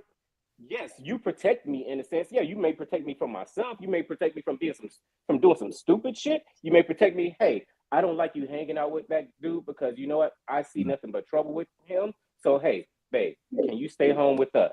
Hey, you're protecting me. Right. That's my point. My point is what? Form of control. But the big picture. If somebody break in this house, who's going to be the one that goes to the front line? You? I'm a great shot. I'm a great shot. Me too. And guess what you're going to be doing? You're going to be in the back, having my back while I go and take care of it. I'm not. Listen, I'm not trying to. I'm not trolling you. What I'm saying is, y'all have to. I'm gonna say this personally. I don't understand the head of the household term. I need somebody to explain that to me because the examples that are being given are something that the woman does too. So what is a head of household? Y'all have to explain that to me. I'm not trying to troll y'all. Head of household. I'm saying leader. I'm not saying head of household. Leader is one thing. I want to know. The question is head of household. That's what I need. But I mean, as far as what a head of household is, everybody has their own different definition of what a head of household is in their own eyes and perspective. That's why everybody's head of household and everybody's spouse, what may not work in one house, may not work in the other house. So everybody has their own different definition of it. So you can't just label it as one. I'm sorry. I'm gonna give you a short answer what the head of household mean to me. If everybody in this house, I'm the first one to that door that anything's supposed to happen to, that made me the head of the household. Simple as that. So whoever's stepping up, man, whoever's putting themselves in that position to take on anything that's coming to that door, that go your title, that go your understanding of who's the head of the household. Well, why wouldn't you want to be with a woman that wouldn't do that too? You don't think I'm gonna do that for my man and But my she's kids? not supposed to do that's not your place. That's not your place. That's not your role. That's not your role. I'm serious. I'm telling you, I'm confused. You're supposed to be getting the kids. You're supposed to be You're getting not the your role. phone. If anything, your That role ain't your is role. to back him up. Hold on. Hey, I'm the there, fuck? I'm there, Jump me might be one-on-one. The fuck? If I'm there, Fuck y'all problem is. I'm going to that door. You go check on the kids. Make sure the kids are straight. Or if there's no kids, you're supposed to back him up. Well, yeah. Nunu, check this out, Nunu. Nunu, I don't want to fight with you tonight. We're gonna be fighting. Y'all fighting to tussle. Y'all about to tussle. Hey, Listen, but before we move on, let me get in the comments real quick, and then I just want to touch on it, and I'm gonna push. Hey, Blue Devil, what's up? Big salute, I appreciate you being here. Salute to the chat. Queen Mother said, agreed. We each have something to bring to the table. There are times when you lead and times when you follow. That's wisdom and discernment. That's gross, and that's environment in the house is well protected. Facts, bro. Hey, fly high, hit it on the head. It's the man's role. I think where the confusion comes in is we're leaning on someone else's interpretation of what head of household is, and where that explanation comes from, usually from scripture. And that's what I was going to get back to. That's what I'm coming on, to. mother. But even if in the scripture, if you're not that person that lives by that code, it may be foreign to you. But I want to even speak on that. The head of the household is exactly that, the protector. Your role as a woman is not to go to the front door to protect the family. That's not the order of business. You can make all the money, and yes, I can still be the head of household and you make the money, but yeah, it is definitely a balance. It's not control per se of controlling you as an individual. It's controlling the house and making sure everything is in order. And if you don't have that rule, you're going to be out here willy-nilly in relationships because you trying to be in a role that is not designed for you. And that's where the problem comes in. And that's not even scripture. A woman is not supposed to be on the front line of danger. Yes, we want our woman to protect us, but not in the front of me. Baby, protect me when I come home damaged from giving you the best that I am. And I'm going to be the head of the household. I don't care if you don't like my title. If you don't like my title, guess what, babe? We're going to get something to eat. Go lay down because I'm the head of the household. And if you don't have a man that dictates like that without having the edge and cutting you off and making you feel little, she said, I don't even know what I am. He know what he is. She know what he is because it was never a question. When the door gets knocked on, she look at him. Oh, that's a fact. I know. I'm a Virgo. I know. Real women don't have to question who the head of their household is, because when they choose a man, they choose a man to be exactly that. The head. So I'm gonna go ahead and go. We're gonna do this. We're gonna go to Act 3. This is how we doing. We talking wild. We talking wild. Go bump in the night. I'm happy you explained that control thing to her, because like it's not about controlling you like you can't.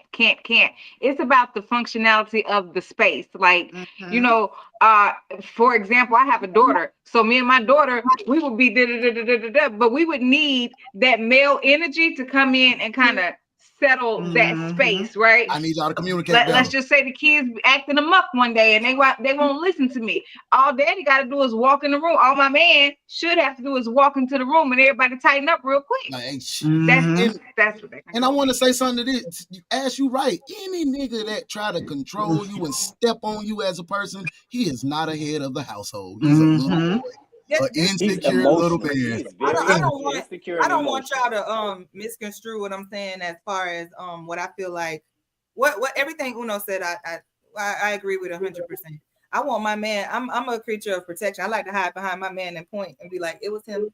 Don't get me wrong. That's not at all what I'm saying. I love, you know what I'm saying? I love protection. I think it's more than anything, I think I'm more a team kind of thing. But I understand that the man's part of the team and the woman's part of the team. I totally understand that. But I'm just not, I guess I'm not so strict on the title. Like Uno said, what's understood doesn't need to be explained. I've never had to tell a dude, hey, you the man in the house. You better believe it. Like, hey, if you didn't know, you're the man. You know what I'm saying? I never had to say that. Maybe that's why it seems so foreign to me. But I think that I like that expression. If y'all want to jump me, I got them hands, so I don't care about that. It wasn't no jump. It's just that's what it is.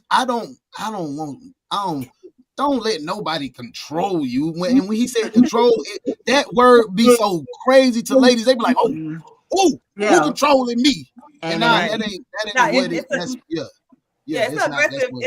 I think maybe that, Fanny, you triggered me. Maybe that's what it was. When you said control, talking about you can't go there. You know what? Now I'm gonna go out and stay out all night. Like I said, hey, Uno, we'll take a timeout between Act 3. Red, let's go to this bedroom right quick and knock this on out. The mother is watching. Mother is watching. We finna hunt. We gonna go right now. Hunt. Hey, she knows. She knows. We about to get ready to wrap the show, man, with the last act. Queen Mother, forgive them, Queen Mother. We finna get to the final act when we come back on the podcast that the culture needs. Talking Wild.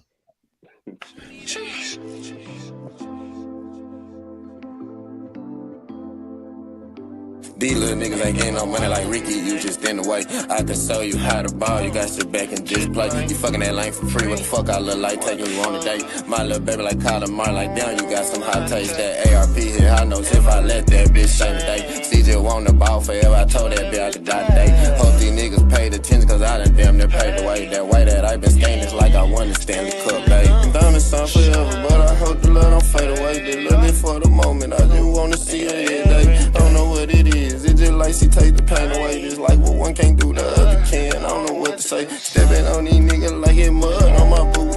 I could drop the price if you buy more than a few. Good life run team, got this one little dude. Damn, it tastes like a young nigga bit of fruit. Took out off a boat with OPP.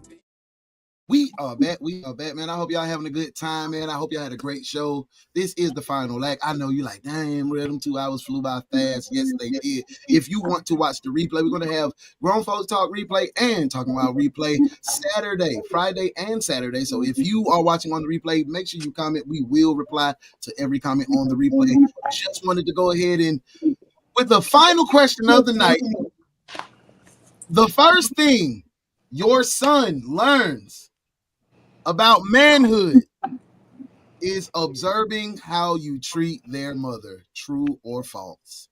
The first thing your son learns about manhood is observing how you treat their mother. True or false? What do you feel? Is that the case? I would like to hear from my guys first. I would love to hear from the guys first. I think that's true, bro. I'm gonna take the lead on this one. Okay. I think that's absolutely true. As a young boy, the first thing you see, not necessarily how your father treat the mother, but how the mother is treating the father as well. So, yeah. Yeah. So, Queen Mother said absolutely true. Cannot be disputed. There ain't no debate. What you feel, Yeezy? You feel that's the first thing we teach our boys is how to love? In the home is the first teacher for the child. So the child learns majority of life lessons in the home before the world teaches them.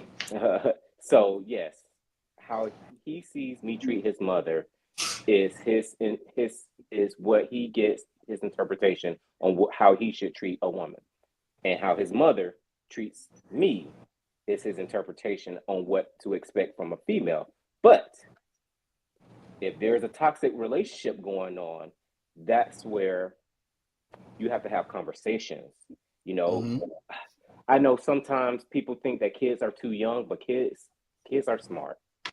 Kids, when we were kids, I know I was smart as a kid. I had a smart ass mouth, but I was eavesdropping on grown folks' conversation. That's how I learned about eavesdropping on grown folks' conversation. What the hell they talking about? So I have conversations with my son. Like, okay, arguments happen. I don't like to do it in front of them, but it will happen from time to time. And the thing is that, you know what, I asked him questions on how it made him feel and what was his thoughts about it, so I can engage with him to guide him and make sure that he doesn't get the wrong idea about what just happened. And I also tell him that, hey, as the man, you are always going to be seen as the bully, no matter what. You are always going to be seen as the bully. So with that being said, I asked him, who do you think will hurt who? You think I will physically hurt your mom, or your mom will physically hurt me first? He said, well, me, because I'm bigger and stronger. I'm like, okay. So therefore, if I'm bigger and stronger, then that means that if we start arguing, I need to be quiet and walk away. It's not saying that I'm yielding to the argument. It's just that I have to be more rational about the situation and walk away, because that can be me getting in trouble.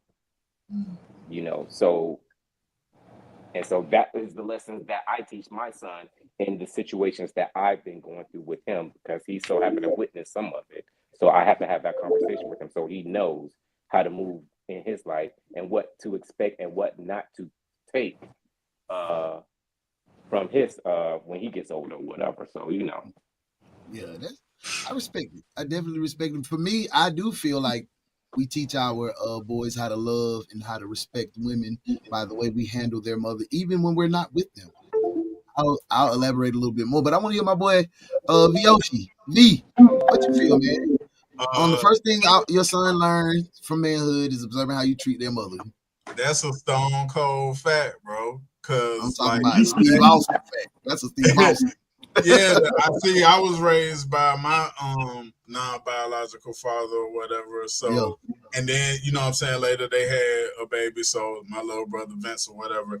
But he ain't never treat me no different. So then fast forward, I meet Cheryl. She already has a daughter. So it's like I was trained pretty much to step into that situation, you know what I'm saying? So I already knew how to handle it and shit. And we've been rocking like that since. So I don't know. I feel like, yeah, you see everything, and then that's what I'm doing for my grandkids now. So, you know what I'm saying? She got 3 boys, so I make sure they see me, because I don't even see, even though, you know what I'm saying, my parents together and shit like that, I didn't see as much affection. I just saw them together, you know what I'm saying? It was like that, but I make it a point to be affectionate around the grandkids to let them know, you know what I'm saying? There ain't nothing wrong with that. And they do their little granddaddy, you but show that affection and show that love, so they know they could, you know what I'm saying, exude that and get that off too, man.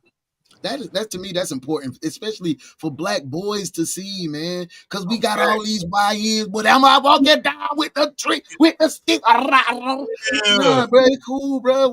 Like, teach it. It's okay to be. You still a man. You can be affectionate, ladies. Y'all heard from the fellas. Fly high. I got your answer, huh? Yeah, you were first. Stone Cold, you were first. I got all my guys. No, what you feel? A son's first lesson in manhood is how we treat you all.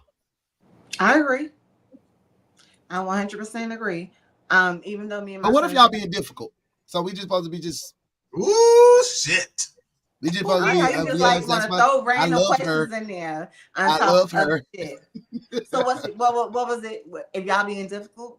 Now, what if y'all being difficult? Like, what if y'all? You said if y'all being difficult. You said it right, no. You said it right. Yeah, what if y'all being difficult? I thought I did. Like your earring. So you saying that? What if y'all being difficult type situation? Nope. What if y'all be? Because we loving on y'all. We trying to show y'all what it. What if y'all being difficult? Like y'all know how y'all like to be stubborn sometimes. Y'all got attitudes. It's y'all time in the month. Y'all period come every month for the last since you been 12, and you still got an attitude, and you still cranky and all of that, and treating us like. And we still just trying to love on y'all, but y'all in y'all demon time. Oh no, I was healthy relationship. It's healthy. Y'all know y'all be on demon time. First of all,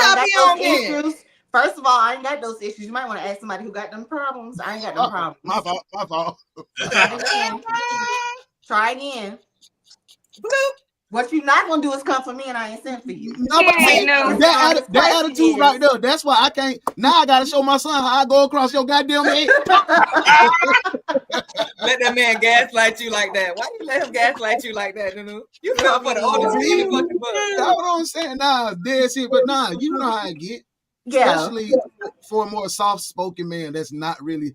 Y'all can be hell sometimes. I mean, I get it. I get it. A lot of us as females, a lot of times can be difficult. I can't say that because everybody has their moments, rather if it's whatever it is. Shut up, Red, because I know you. Oh, you look, it's difficult right now. Right now. Nunu just like Nunu is Shut up, Red.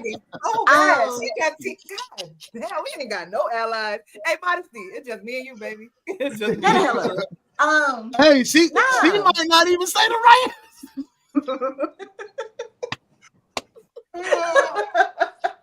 No, but for real though, I really do feel like that does teaches a man, a son, how to treat a woman. When I was never one of those ones that had random dudes around my son because I didn't want him to think that shit was okay. Type situation. That I didn't want him to think that was okay. Now, as far as how me and his dad got along, me and him, we never had no issues. We was always cool, always cordial, goofy, playful type situation. So to this day, we're still the same way. So yeah, I do believe, that's where a son learns it. Now he's learned how far as how my uncles treat their wives, how my brother treats his wife type situation. So I agree 100%. I do. I really do. That's real. I'm gonna say Red for last. What's up? What's no, up? No. Fly. Let me piggyback off that real quick. Come on with it. As men, we don't necessarily know how to treat a woman when we're in our late teens and our early 20s, or such. So we don't necessarily know how to treat a woman. So therefore, that child, that young boy, ain't gonna get the best of what a man is. But I do want to say it's very important. If you can't do it with the mother, make it up later on in life, so that son, that boy, that man can see what love actually is in a healthy way, not a toxic type environment. So I just want to make that important because a lot of us miss that mother stage when our sons are growing up because we don't know no better. You know what I mean? About to say that. It's what it is. But the grandparents came for our generation. But as grandparents, right? That's where you. Because I saw my grandmother, my grandfather rocking like no other, So that was where I learned it from because I didn't have a father. Well, my mother and father divorced when I was 3, so I don't remember that. So, but as men though, we are fathers now, and we gonna become grandparents. So that's our phase. That's when I'm already a grandparent. Damn, pop. Well, I know we're talking about. I know we're talking about sons and mothers, but as a daughter, the daughter, and not growing up in a household with my father because my father died the same year I was born. But when my mom did marry or whatever, I saw what type of marriage I didn't want. I saw what I didn't want, far as in a man in my life. You see what I'm saying? So that's where I kind of twisted when I did have a son. So, okay, now we can go on to the next ones. All right, Modesty. My girl Modesty. And then my girl Red gonna close the show. I know she finna say something crazy, so y'all get ready. Oh, man. Miss Modesty. A young man seeing his father love his mother is the first example of manhood. Ooh, for long stretch. Shit. This about to be good. You on mute. You on mute, mama. I disagree. Okay. Okay, I disagree because what if the son does not respect his dad as a person, or he doesn't appreciate the way that his dad is towards his mother, and he finds that example outside of the home? So that's why I disagree. I don't think that it is a direct mirror of how the dad treats the mom or your relationship partner treats you. I think that it's whatever that child finds influential in his life. That's the thing that he's going to gauge towards to becoming. My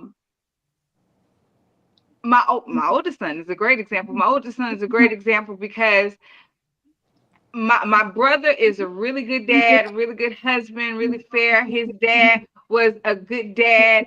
He was a great husband, but my son looks up to my cousin.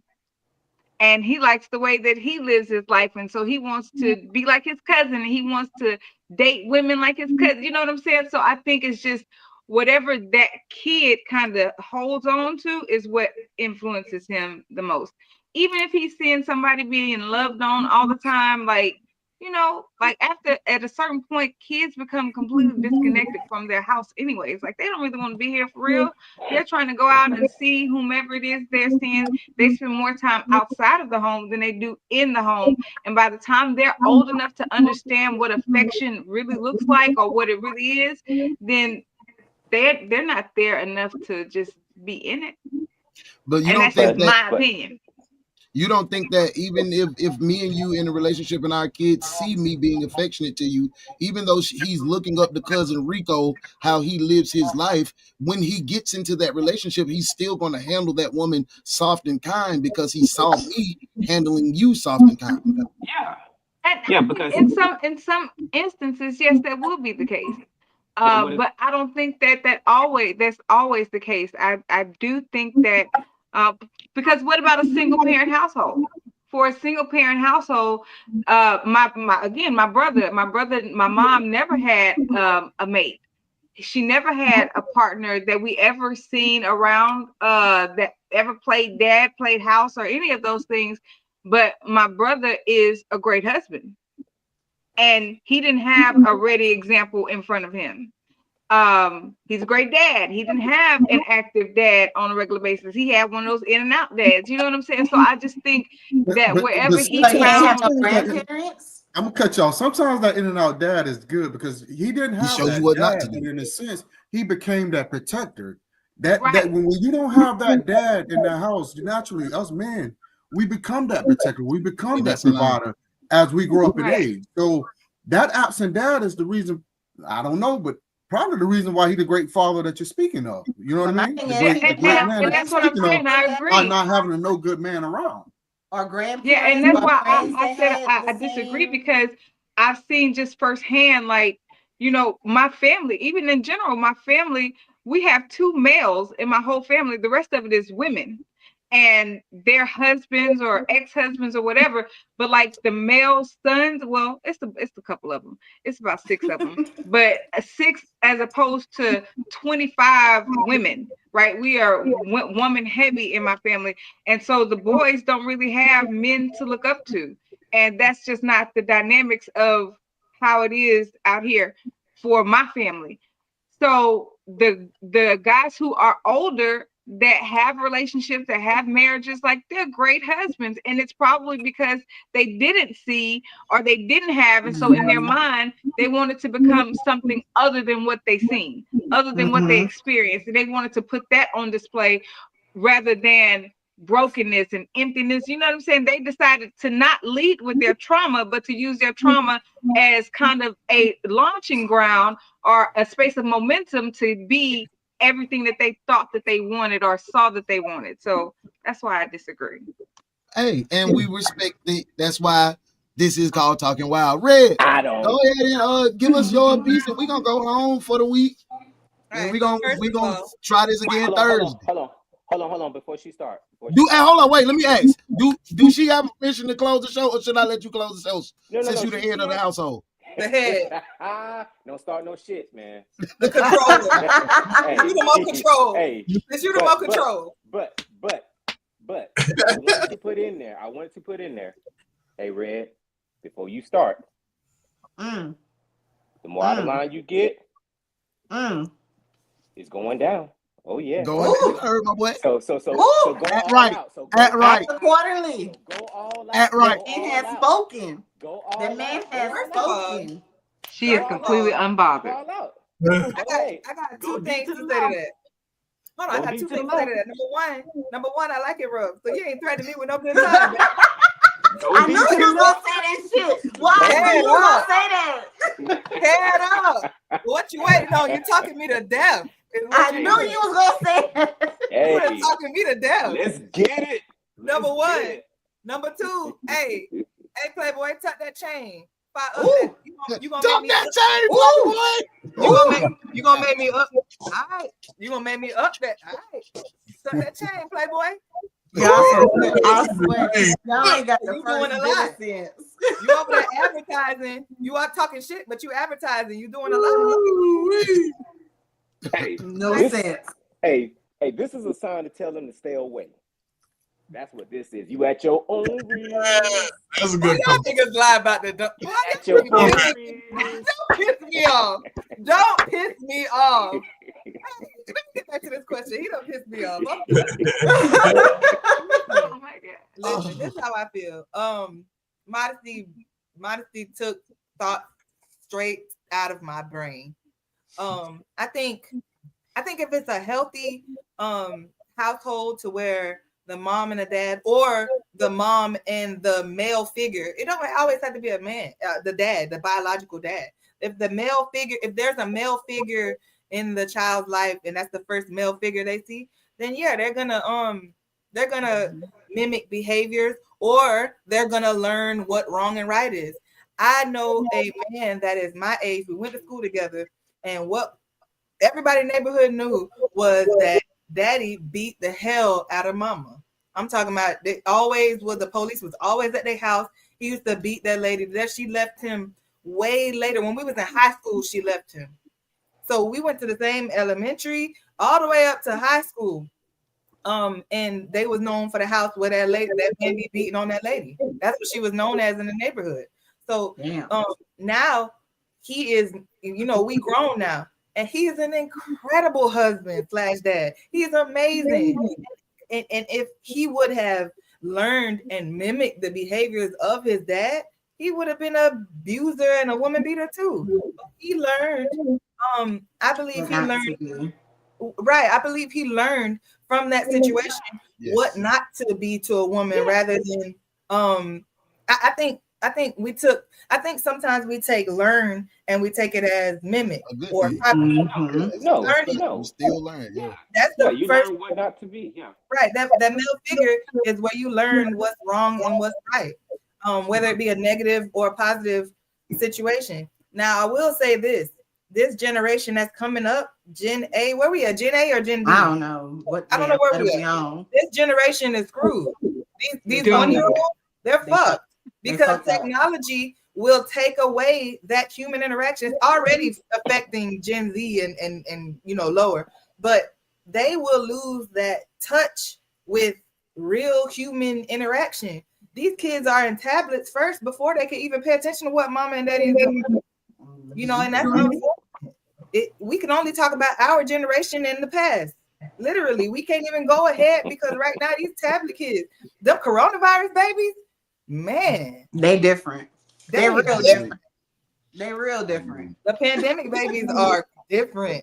They don't know what's going on. If it ain't on a tablet or on a TV or on a phone, they don't know what's happening. So, yeah. I would say when you get finished, you'll catch these last comments. Queen, I apologize. It's be him. It don't be me. She on demon time, Queen. Again, she's no longer red bone. This is now Crashly. Queen. I'm loving every minute of it. This is what we must be about. This is what we must be about, being our brothers and sisters. Keep us real. Absolutely. Being your boy, I think you're looking for a fight. You talking about Danielle? Talking about Danielle. Point taken, Brother King.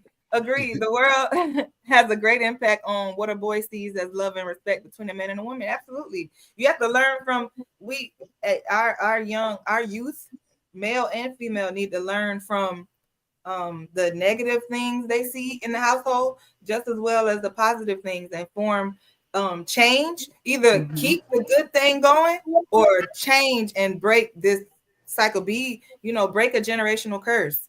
Don't be afraid to dare to be different. If great grandma was in the project, grandma was in the projects, and now mama in the projects, be the person that breaks that curse. Be the person that breaks that. If nobody ain't been to college, be the person that goes to college. If nobody ain't been, nobody ain't made 6 figures, make 7. You know, no, because according to what y'all said, they should be happy, staying in the projects, doing the mediocre shit, and we should cheer for it. Average. I blame Nunu. Ain't nobody trying to be Why I always gotta be blamed? I blame Nunu because if Nunu was supporting women, background. Look at the earring. That what Uno say. That what Uno say. Hey, man, I want to say this has been an amazing show. Y'all rocked out. Y'all put on a real good debate. Tough conversations is what we need, man. And we had something. Look, we still respect each other. We still love each other. The turtle had to get put up. She was talking that talk. Now she had to uncover his ears. She was over here talking that real gangster stuff tonight. Y'all, make sure y'all tap in with the crew, with the panel. Follow them because they got their own motion on their own page. They doing their own thing. You can catch Modesty Live. You can catch Nunu. You can catch Vyoshi. You know he is the merch king. So if you want to get these nice, beautiful hoodies. Not making it rain and clear it out. Not make it rain and clear it out. Gotta get some of these. T-shirt. Wait till y'all see the next T-shirt. Hey, mess with my boy Vyoshi at House of Weird Perfections and my boy Fly High Picks in there. If you trying to get some to your house insurance, mess with Fan Yeezy and Fly High. If you just trying to stay clear of trouble, do not hit Ashley. Don't hit Red.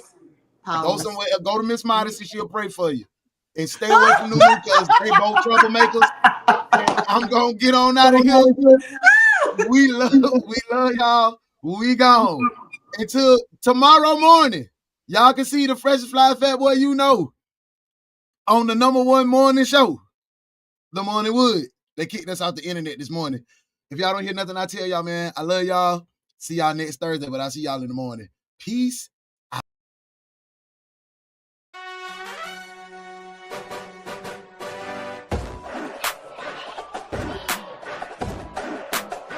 Stand alone, nigga.